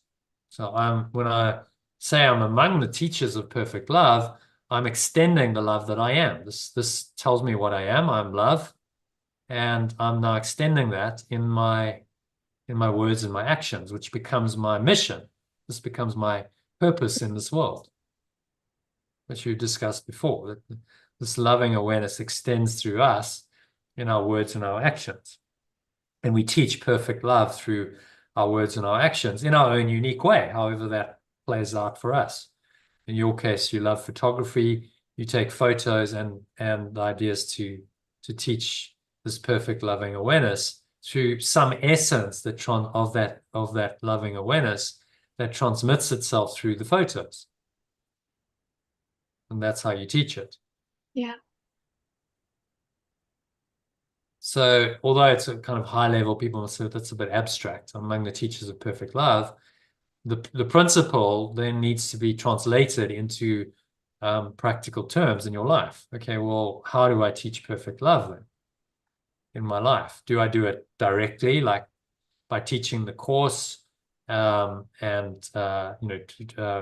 running course sessions, or being a coach or a counselor or some kind of spiritual teacher? That's one way. Yes, there are people who do that. But maybe I do it in another way. There's many ways of being a teacher of perfect love. And our journey is to find our way. Okay, so what is the way I do it? Yeah, mine's my sharing my love of nature. Yeah. You share your photos, and Yeah, that spreads the love, some essence of that awareness, the states of awareness in which you were when you took the photo transmits to the people through the photo. Something like that is happening, isn't it? yeah, yeah. Mm-hmm. And so there's something kind of sacred about that. Okay, I'm in a higher connected state of awareness, and in that state of awareness, I take the photo, and now the photo becomes a signpost to that awareness. It can help people to access that awareness because of the state of awareness that it holds, that it's the placeholder for. Yeah. And that's Mm-hmm. quite profound. What you're selling then is love, Yeah, just packaged the photo. yeah, for sure. And, that's a worthy purpose. And people who are open to it will feel that, and they will buy the photo because there's something else about it. There's some deeper, which they maybe couldn't even consciously put their finger on. So, there's just something about your photos, Lynn. I'm sure They you've had. say it. I've had that Yeah, said to me so many times. yeah. Because they Yeah, they connect, they aware of it, although it's very difficult to verbalize yeah. unless you've had this kind of mind training. I've So had people say to me, I know, I can imagine how you were feeling when you took that picture. yeah, I've had that said to me a few times as well. So yeah, they're feeling, yeah, my yeah. joy. So then the essence of your state, your awakened state in that moment transmits through the photo, and that helps them on their journey. And that Yeah, helps them go up the scale. If we look at the scale, essentially everyone they want love, they want to move up the scale, not down the scale. That's the desire of every human. If you help them to do that through whatever mechanism that you offer, then you are a teacher of perfect love. And whatever the carry of that is, that might be direct, like you spend time with them and you teach them, as we've done today, or it might be, well, I do it in a photo. I do it through a yeah. visual mechanism. Or I Hmm. write. Maybe I write poetry. Maybe I draw. I Music. paint. Sculpture. Yes, I Yeah, compose music. Or I play yeah, music. But there's so many ways yeah. that you can do it. Hmm. And then that becomes the way that you are a teacher of perfect love. And then So, that's kind of, well, if you so really if, get it. yeah, so if less people are connecting with me, like for example, at the moment, this is a real struggle I've got at the moment. So because I lost my market stall spot, I'm only getting a few opportunities to sell now. And then even Hmm, when I do, I'm not selling so many. hmm, So is that because I'm not so connected, or what is it? Because it hurts. It's quite painful. hmm, Um, I was making a good income from selling hmm, them. I haven't got that now. That's hmm, gone, pretty much. I mean, every now and again, someone will buy a set hmm, of pictures or something, and it's really nice. hmm, But hmm, I did an event the other day, only sold two pictures, and it's like, oh, why is that? Why is hmm, that changed for me? Why is that dropped so much? Are they because I feel like my pictures are better. You know, I carry on having joy when I'm taking them and mm, sharing them. So mm. it's made me wonder, what Well, should I? maybe it's a, you need to go within. It's a deepening of your own path, Mm, your own experience. Say, okay, so learn this. Don't be reliant on the external. yeah, You don't need that external validation. yeah, You take photos because you enjoy taking the photos. It's an expression of love, and you do yeah, that freely and without any expectation of reward. And there's a lot to be said for that. My own process with this course has been something similar. When I started, I had yeah, ideas of, 100 people in 6 months, and it'll be an income generator. I'll be able to live on it, and it just wasn't. It hasn't played out that way at all. And I had to do a lot of letting go of my mm, own expectations of thinking. There's a sense of your identity being tied up with success. All of yeah, that's got to be stripped away. It's like, no, actually, it's not about that at all. And then you go deeper into it. I mean, probably, if I look back on my path, it's been exactly what's been needed. If I got consumed with a big community and supporting hundreds of people, there's no way I would have had time to do the translations, because you just get caught yeah, up with yeah, busyness of, okay, well, now I'm managing 100 people, and it's managing the Zoom calls, and it's whole social media stuff going on, and actually I kind of got called to shut all that down. I did it initially, obviously I had to get it going, and then it's like, well, what do I feel in my heart? No, don't, just let that go and focus on actually developing a program that is worthy of this amazing teaching, and doing the translation, which I think in time to come, many people can benefit from. But if you never do it, then it never happens, does it? no, that's right. Got to develop it first, and then okay, now it's time to share it. Once it's done, there's no point sharing something you don't have. Well, conceptually, theoretically, I'd like to share this, but I haven't really done it. Well, it's pointless. So maybe it's similar to for you. Just sharing Yeah, my own experience. It's like a yeah, deepening. mm-hmm, When you're not doing the external thing anymore, it's a time for going within. It's a time for going deeper into your connection with your source, for getting, maybe a more genuine something more genuine unfolds for you. It's like, well, I do it just for the love of it. I don't need the money. I don't need external approval. So why does it hurt if no one buys your photos? What, do you need the external approval? Someone no, buying your photo it's saying, financial. It's the financial thing again for me. but does that really hurt, or is that's just an attachment that you need to let go of? So Mm. this is your own Oh, journey of that's awakening. complicated. Yeah, I was thinking about all that. That's more complex than I realized. Hmm. Yeah, it So is. and then that's obviously been an issue for you for many years. So it's an Yeah, opportunity to deal with that.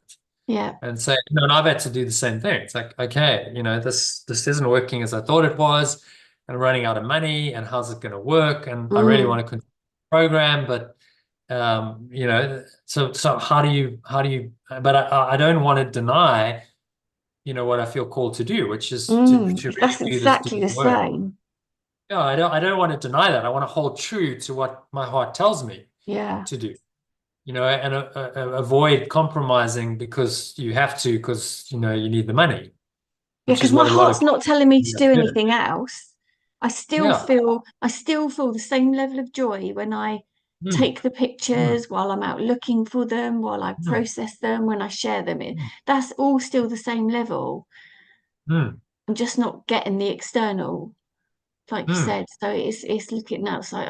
Just got to stop looking outside of myself. It's all happening at once, isn't it? That's the thing. mm. It all Yeah, happened in December. That yeah, whole hell broke yeah, loose, and it's just yet another part of that stuff. yeah. And it's all Yeah, part of the way of your awakening. You got yeah, to see it's all yeah. I part can of see the that.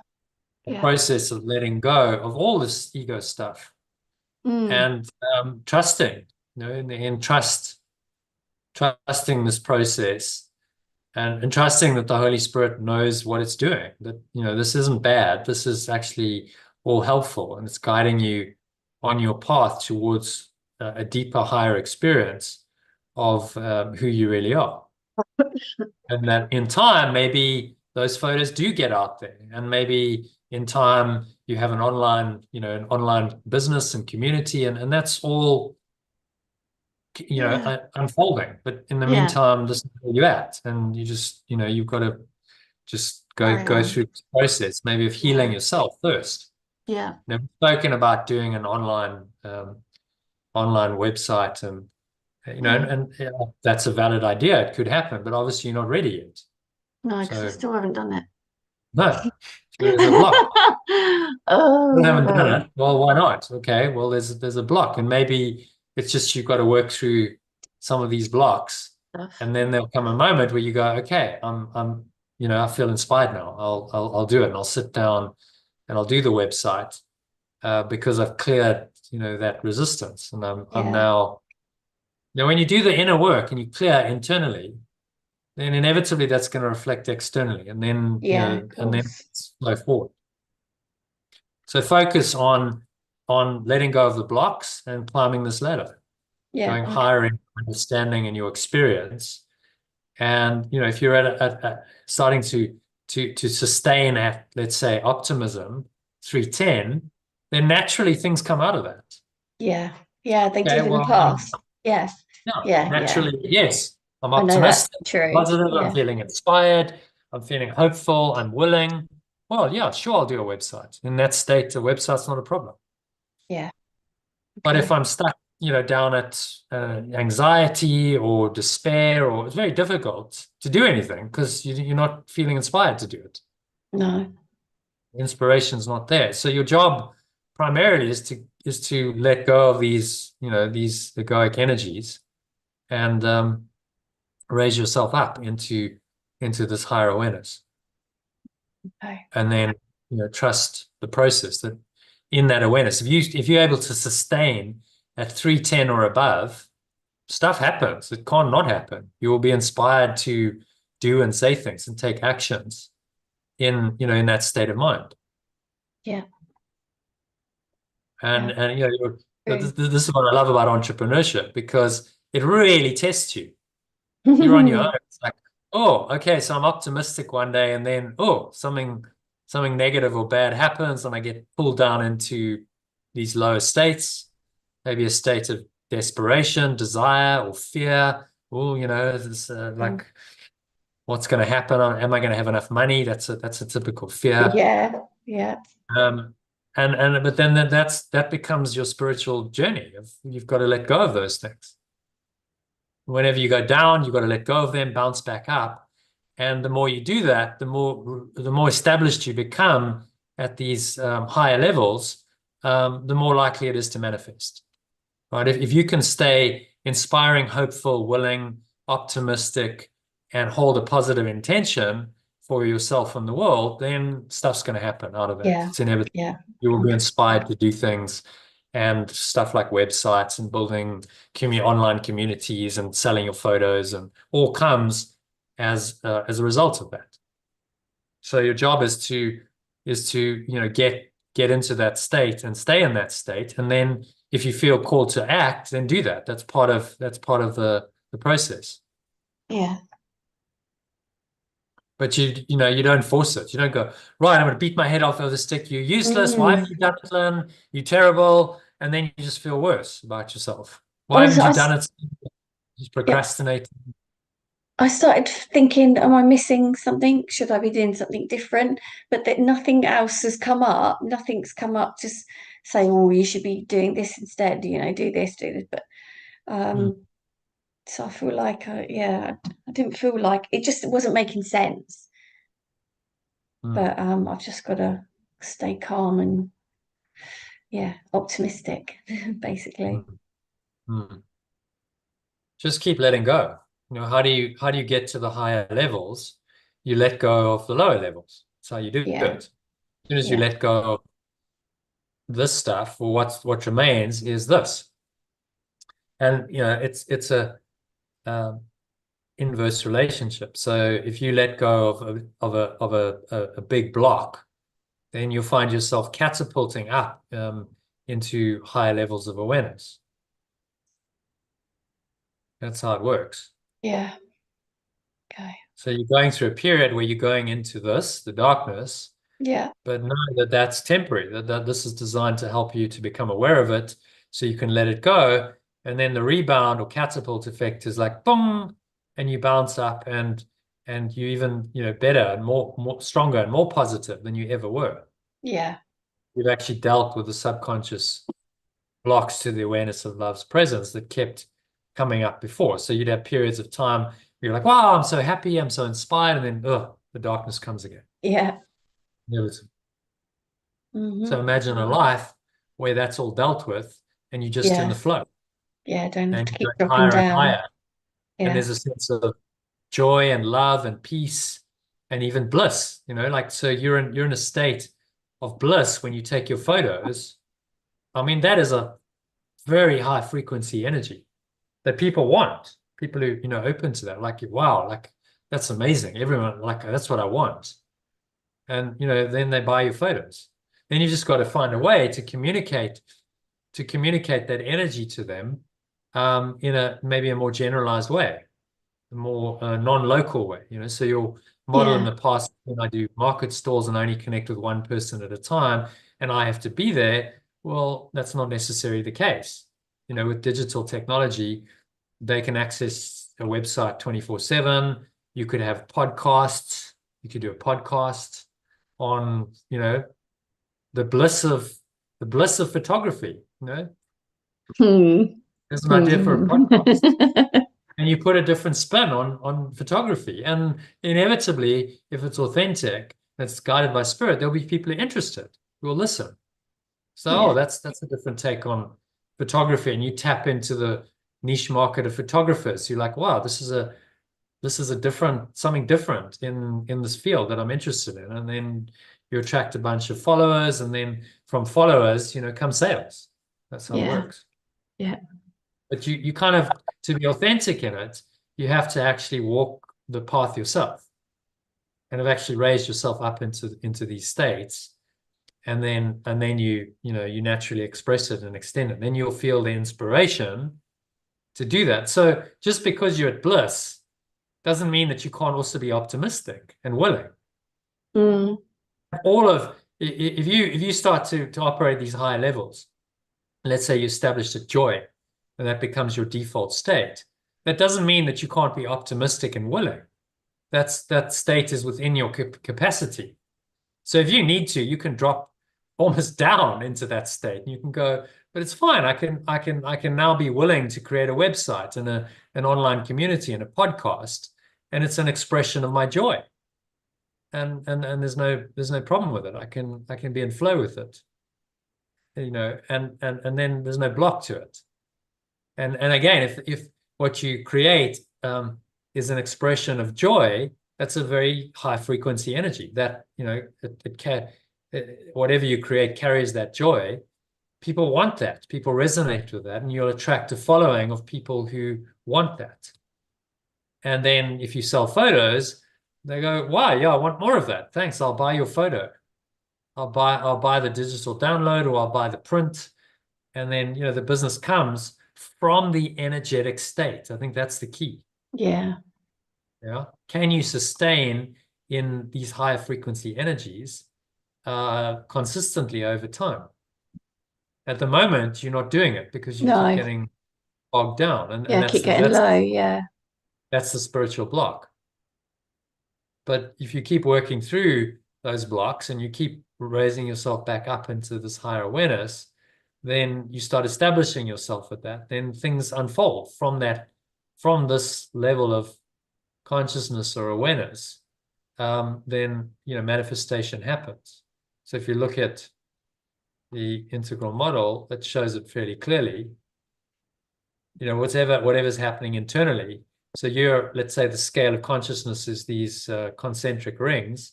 You raise yourself up into joy and you stay there consistently, then that must have an effect externally Yeah. on Of the course. objective external level. because it's like a contour line. You'll be familiar with that from walking. You know, you Yeah. walk on a contour line, it's on the same level. So you'll get to a state that's on the same level if you follow that contour line. Well, that's what happens. And so the most powerful way of manifesting is get yourself into a heightened state, and you do that through forgiveness or letting go, and then you let that energy express through you. And so you know often are inspired to do things, but it's something that's happening through you. You're not doing it from your little self that's very limited. You're doing it from the expanded awareness of what you really are. And that flows through you in the world, and then it's a higher level of manifestation than you were previously capable of. And so I think that's what's happening. It's just a recalibration for you. Yeah. Yeah. I can feel everything's Right? changing. Yeah. You got to go into the darkness for a while.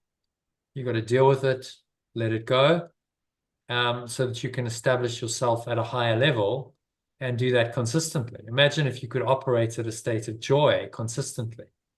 Yeah. And that's what your photography is an expression of. And peace comes into it as well. Yeah. And people experience love, peace, and joy through your photos and whatever else you produce. Maybe it's a podcast, maybe a website, maybe a blog where you write about the photos and I you do a you lot of communicate. that on my Facebook. Yeah. Yeah. That's my kind of ongoing blog. Hmm. Yeah. Okay. I'll just keep at it.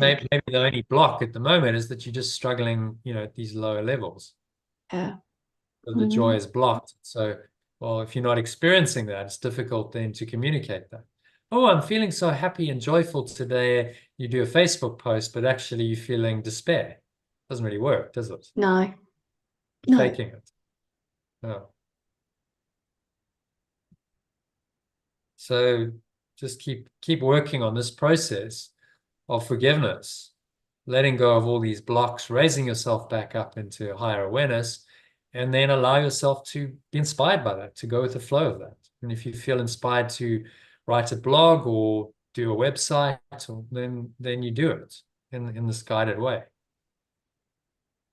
So be open to that kind of inspiration, these Yeah, I am. Yeah. synchronicities. Yeah.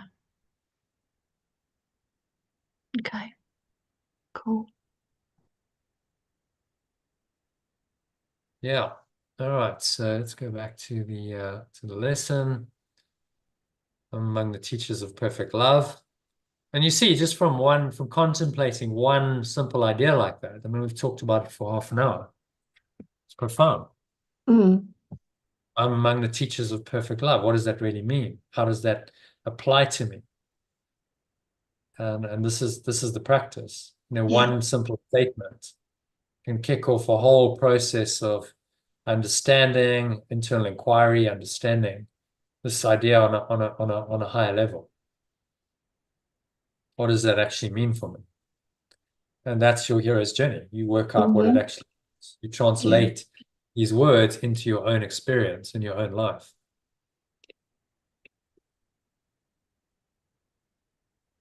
Okay, and then just the final idea. It's kind of a sandwich. It was a double-decker sandwich, a triple-decker sandwich, call it, because you've wrapped these two ideas in this framework. My source is only love, and therefore so am I. Yeah.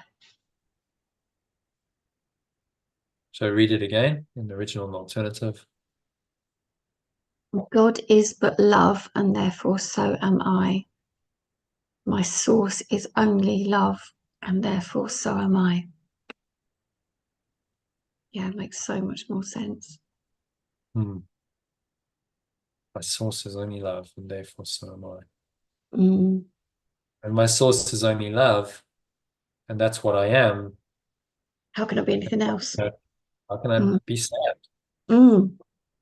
The logic's like, well, how can I be sad? And you bring that sadness to this pure logic. It's bringing the darkness to the light, and poof pop, you go, that's ridiculous. That's just you can laugh about it. That's insane. How could I believe that? It is crazy. If my source is only love and that's all I am, how can I believe in sadness and all this heaviness and all this darkness? It clearly must be illusion. It's just a self-created illusion of a self and a reality that has no validity at all. My source is only love, and therefore so am I. So it's simple stuff, isn't it? But it's enormously Yeah. powerful. Mm. Practice these, it's life changing. You have a way of completely undoing the ego, but you got to practice it. You've actually got to spend some time and contemplate the ideas and say, okay, well, let me reflect on this. My source is only love, and therefore so am I. And the more you reflect on it, the more sense it makes, the more you accept it. And that's what he's saying, is the purpose of the practice. By the end of the 10 days, you accept it. You've repeated it enough times, you've contemplated it enough, you actually internalize that acceptance. And if you internalize this acceptance, then you're awakened. You're one of the enlightened ones, or the ministers of God, the teachers of perfect love in the world.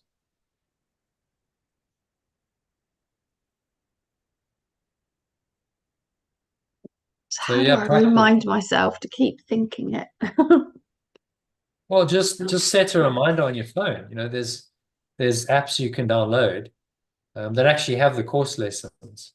And I've sent you an app before, but if you just Google the App Store, the Play Store, you're with Apple, Yeah. Google the App Store and Google ACIM, A Course in Miracles, and there's a number of apps, and just one that reminds you. So you set the reminder. The one I use is the foundation for. ACIM remind. ACIM remind. Yeah, that could work. Original edition workbook. Yeah, Deluxe features. yeah. So Okay, there's a I'll have a number. look. Yeah. The one I use is the Foundation for Inner Peace one, which costs £5 or something. Wasn't a lot.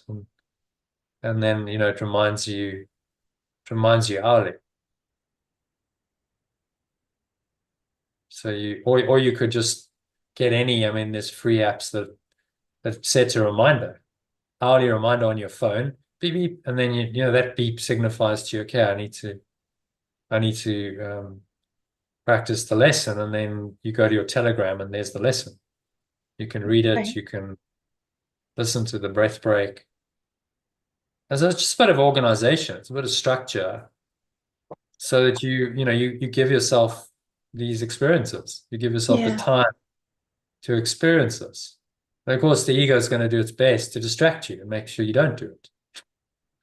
And that's why we don't do it, because it's dead set against it, doesn't want us to do it. Yeah. Because the more you do it, the more you're saying bye-bye to the ego, and you're accepting in its total opposite, the Holy Spirit. Okay. Yeah, so this one you can set to go off every hour. Yeah. Yeah. Okay. So then. You set it to go off every hour. On the hour when it goes off, unless you really caught up in something you can't, you go, okay, I'll practice. Even if I just remind myself, if I can't sit down for a few minutes and practice, which, given what you're doing, Alison, you probably can. Yeah. Mm-hmm. If you can't, let's say you're out on a walk or something, then just remind yourself, God is only love, and therefore so am I. And there's two other ideas to remember, and you could refer to your phone. I sent you the lessons there in the Telegram group to remind you. Okay, well, maybe it just takes a minute where I just pause, I remind myself, I reflect on the key idea and the two other ideas, and maybe it's a minute. And that just resets me, and then I carry on, and now I'm in a different state. That is, in that minute or two, you've reset your state into a higher state of awareness. Yeah. Okay.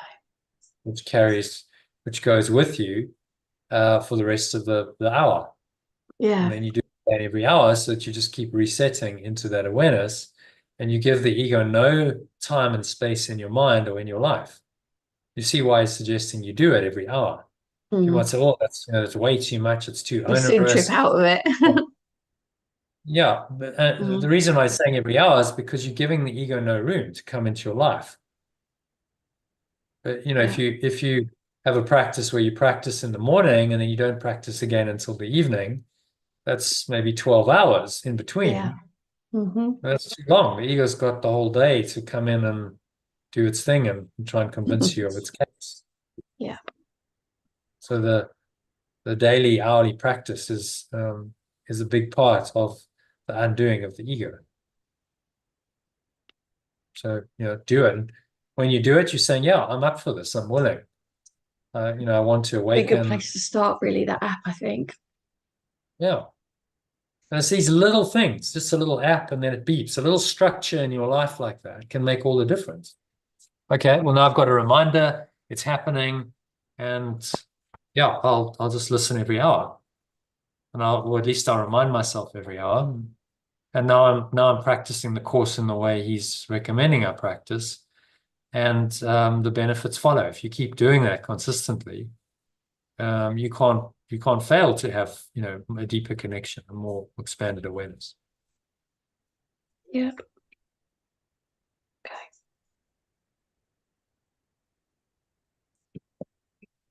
All right, so shall we do a meditation? Yeah. Yeah, because I've got to feed the dog soon, but it'd be good to Hmm. hopefully they'll let me do this. Yeah. Okay, and we'll just keep it to 10 or 15 minutes. So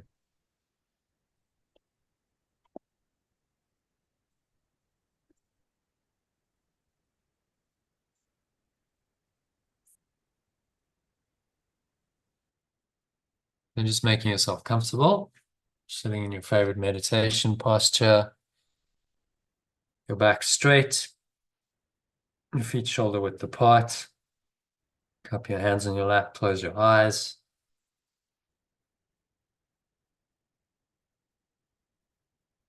And start off by taking a nice deep breath in through the nose. So you're breathing in, noticing how stomach rises, the chest rises,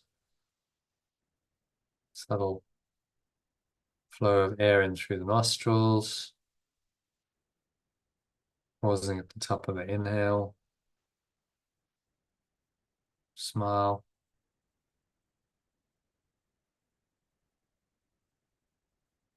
Scan your mind. Notice any thoughts, any emotions, any related body sensations that are at all negative or limiting in any way. Negative, limiting, contracted, constricted. And say, God is only love, or my source is only love. And therefore, so am I. Source is only love. Logically, then, so must I be. Source is only love, and therefore, so am I. Exhale the truth of that. Have a sense of letting go of anything else, anything that's not love.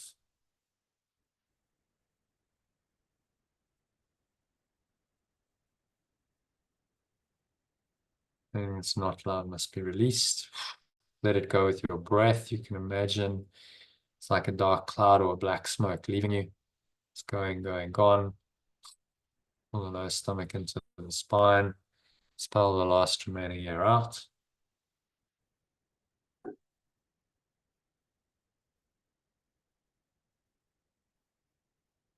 Breathing in again.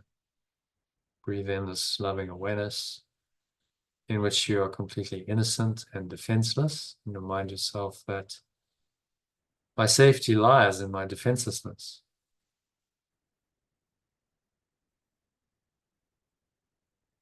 My safety lies in my defenselessness.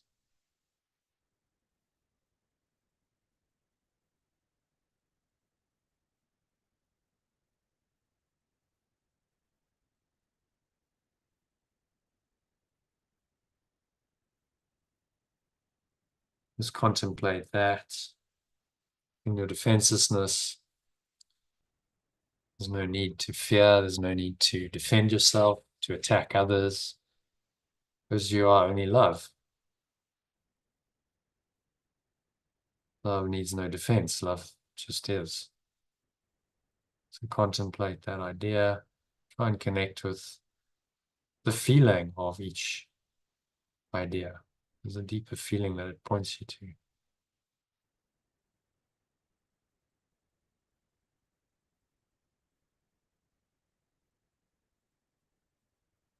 My safety lies in my defenselessness. Breathe in the innocence, the innocent, loving awareness that you really are, which makes you defenseless.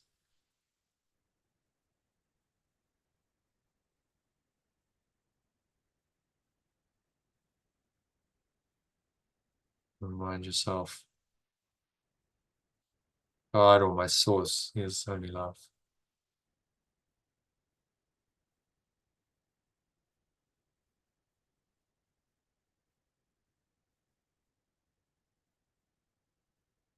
And therefore so am I. My source is only love, and therefore so am I.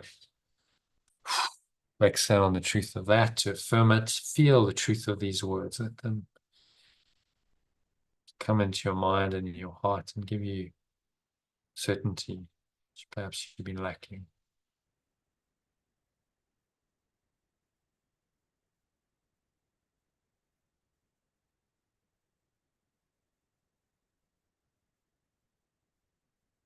My source is only love, and therefore so am I. And when I extend that, I'm among the ministers of God, or among the teachers of perfect love, if you prefer the alternative. So breathe in, embrace this loving awareness. Say, I am among the teachers of perfect love.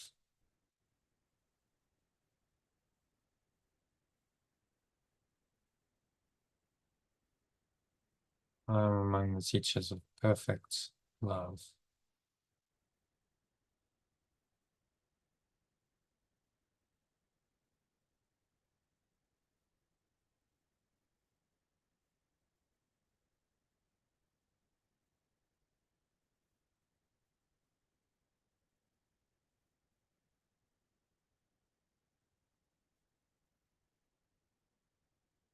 You know what that means? Maybe consider how that extension of perfect love would work for you.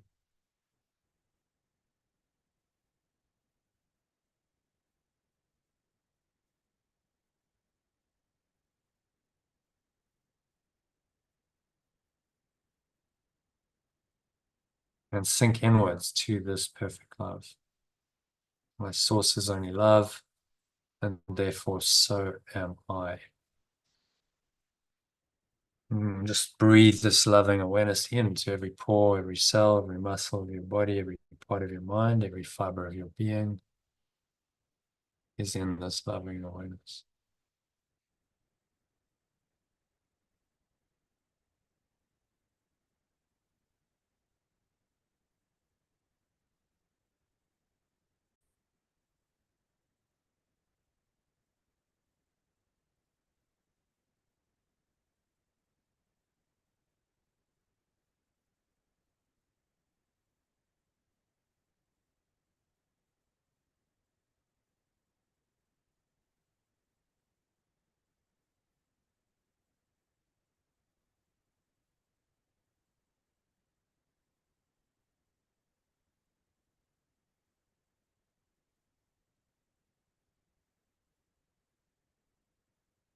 Nowhere else to go, nothing else to do, nothing else to think about.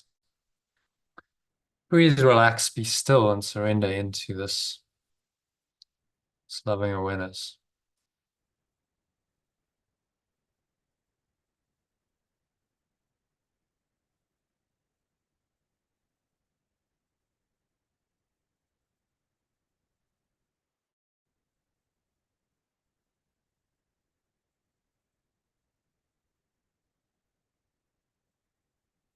The source is only love, and therefore so am I. feel into that. Let the words take you into a deeper experience beyond the words.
Any thoughts come into your mind that are not in alignment with this loving awareness? Fear, anger, frustration, guilt, sin, attack thoughts, in any way, shape, or form. Just observe them from the place of this loving awareness. Remind yourself that my source is only love, and therefore so am I. My source is only love, and therefore so am I.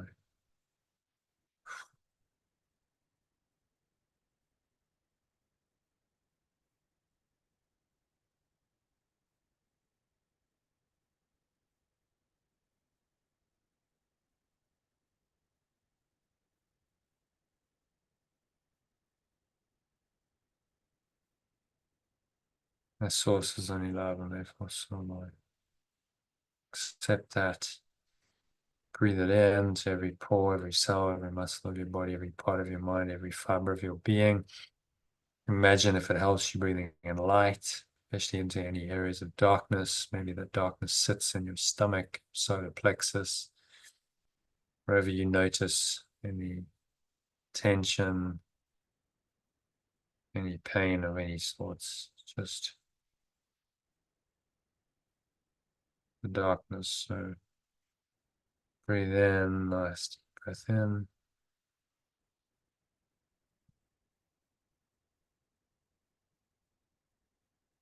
Embrace the light.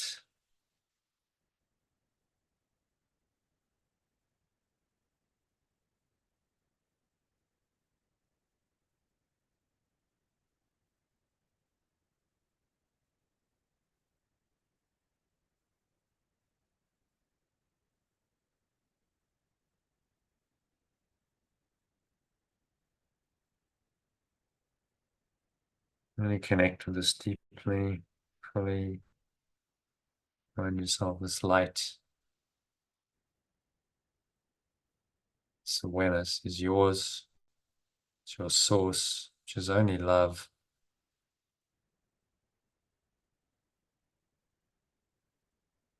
And therefore so am I.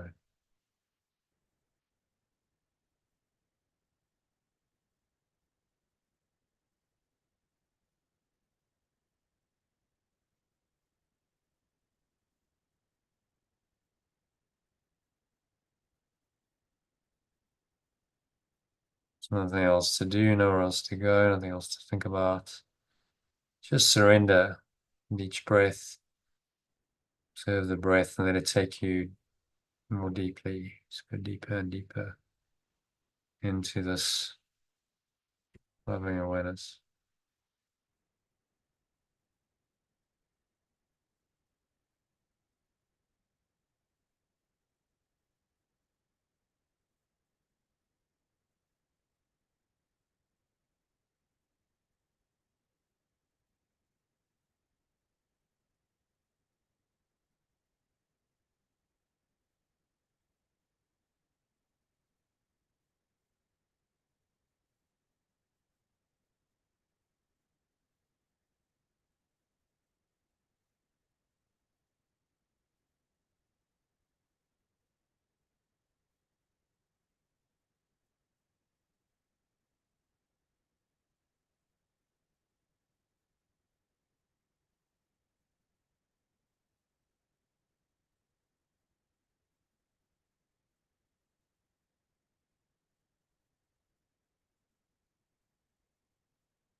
So you're just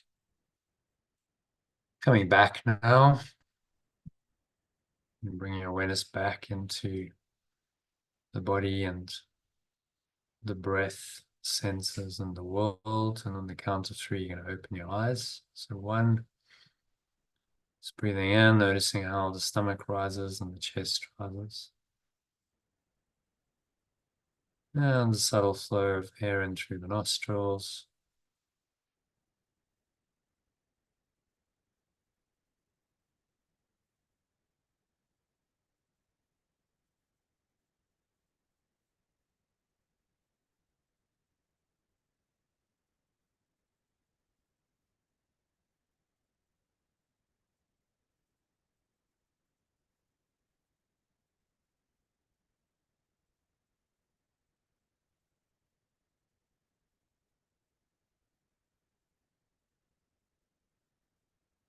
Pausing at the top of the inhale. Again, scan your mind. Notice any thoughts, any feelings, any related body sensations. Going on and remind yourself that God is only love, or my source is only love, and therefore so am I. Therefore, I'm among the teachers of God, or perfect love, and my safety lies in my defenselessness.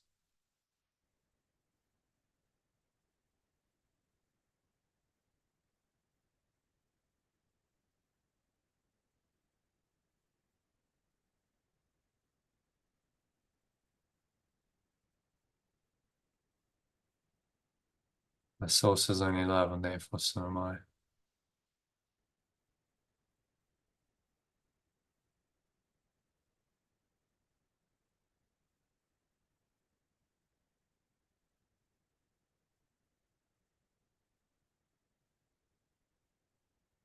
Feel that, connect with it deeply, exhale on the truth of that, let go of anything seems to block that awareness. It's like a dark cloud or black smoke leaving you. Imagine that being exhaled as you exhale, releasing it. It's going, gone. All of the stomach into the spine. Expel the last remaining air out. And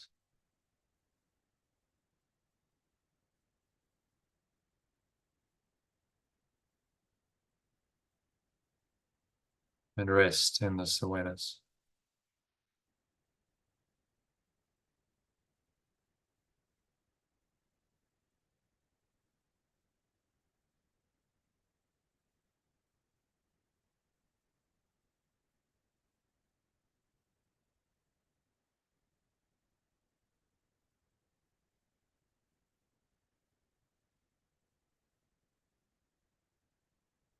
On the count of 2, notice the weight of your body pressing down into the chair, your feet touching the ground. Notice what you're feeling.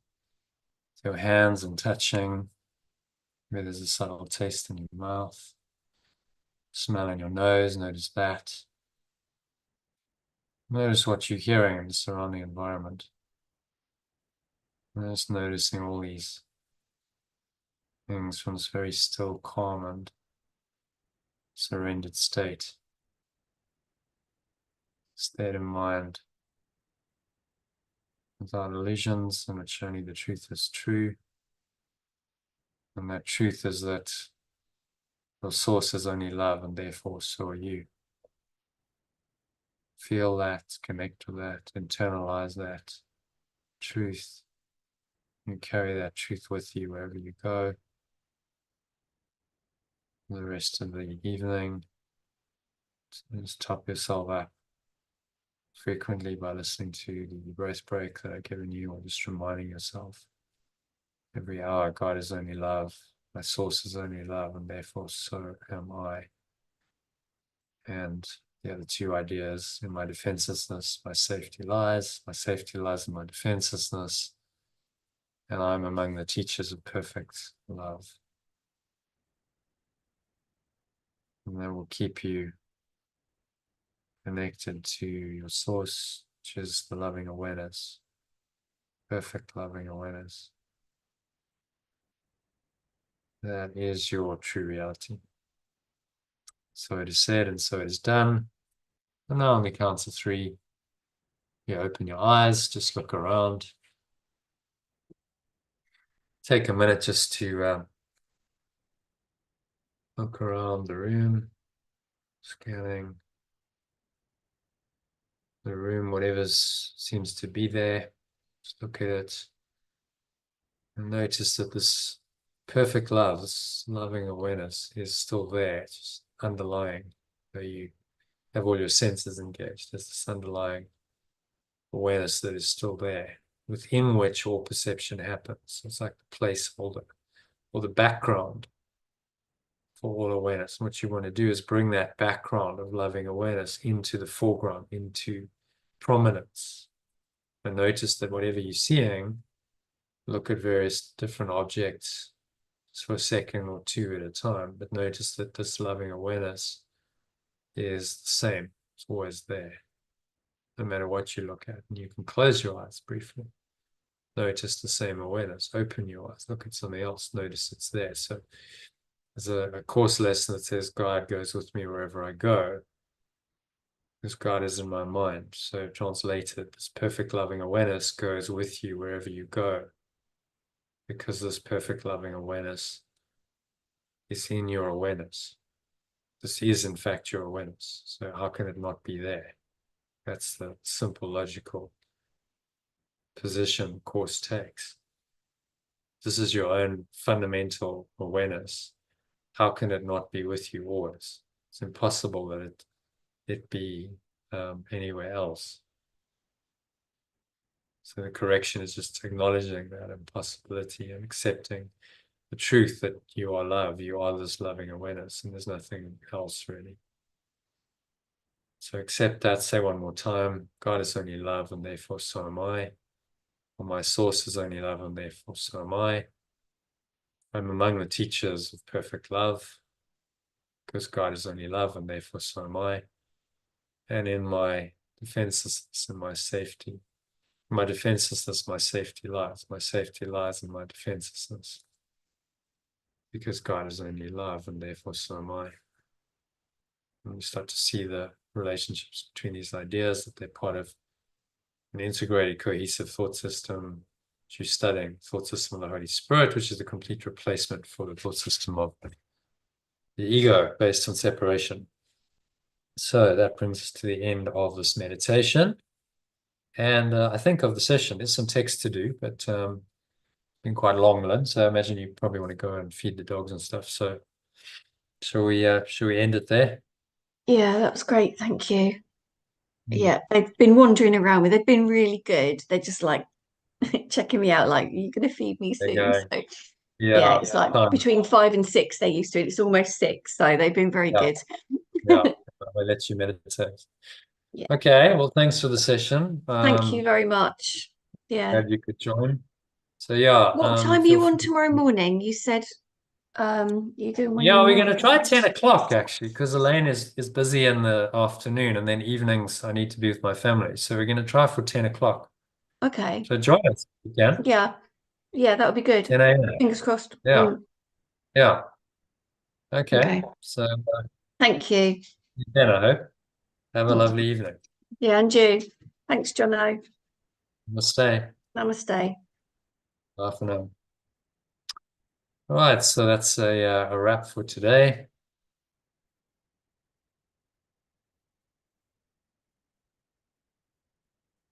Thank you to Lynn for joining, making the session possible. If you watched this on the live stream or recording, a couple of ways you can get more involved. First of all, subscribe, and you'll be notified whenever I go live, which is 3 or 4 times a week. So you can access the live streams and the recordings on YouTube. And YouTube will just remind you, notify you when I do go live. So hit the subscribe button if you're not already a subscriber. Also, check out lifebuild.com, which is a site where you can sign up to receive a daily Telegram message. I send out some of the material I shared right at the beginning of the session, a daily quote and a commentary on that, a blog post if you like, along with the daily lesson, reinterpreted with translations of A Course in Miracles, workbook, the workbook lesson for the day, and a short mini meditation or breath break that helps you to practice the lesson in just a few minutes. So all freely available. Go to lifebuild.com, which you can see the spelling of in the background there, just lifebuild as in the logo.com. And you can sign up there to receive a daily inspirational Telegram message. You'll just need to have Telegram installed on your device. So yeah, look forward to hopefully connecting with you in the Telegram group, maybe on the inside of one of these sessions soon. You can, if you join the Telegram group, you'll be notified about the live sessions that I'm running, and also be given a link to be able to join us in Zoom. So do that if you want to take the next step on your journey, or hit the subscribe button if you're not quite ready for that level of commitment. And I hope to see you on the inside soon. Thanks for watching or listening, and namaste, which means the perfect loving awareness that I am acknowledges and honors that same perfect loving awareness in you. Wishing you much peace, love, and joy in that awareness. Bye for now.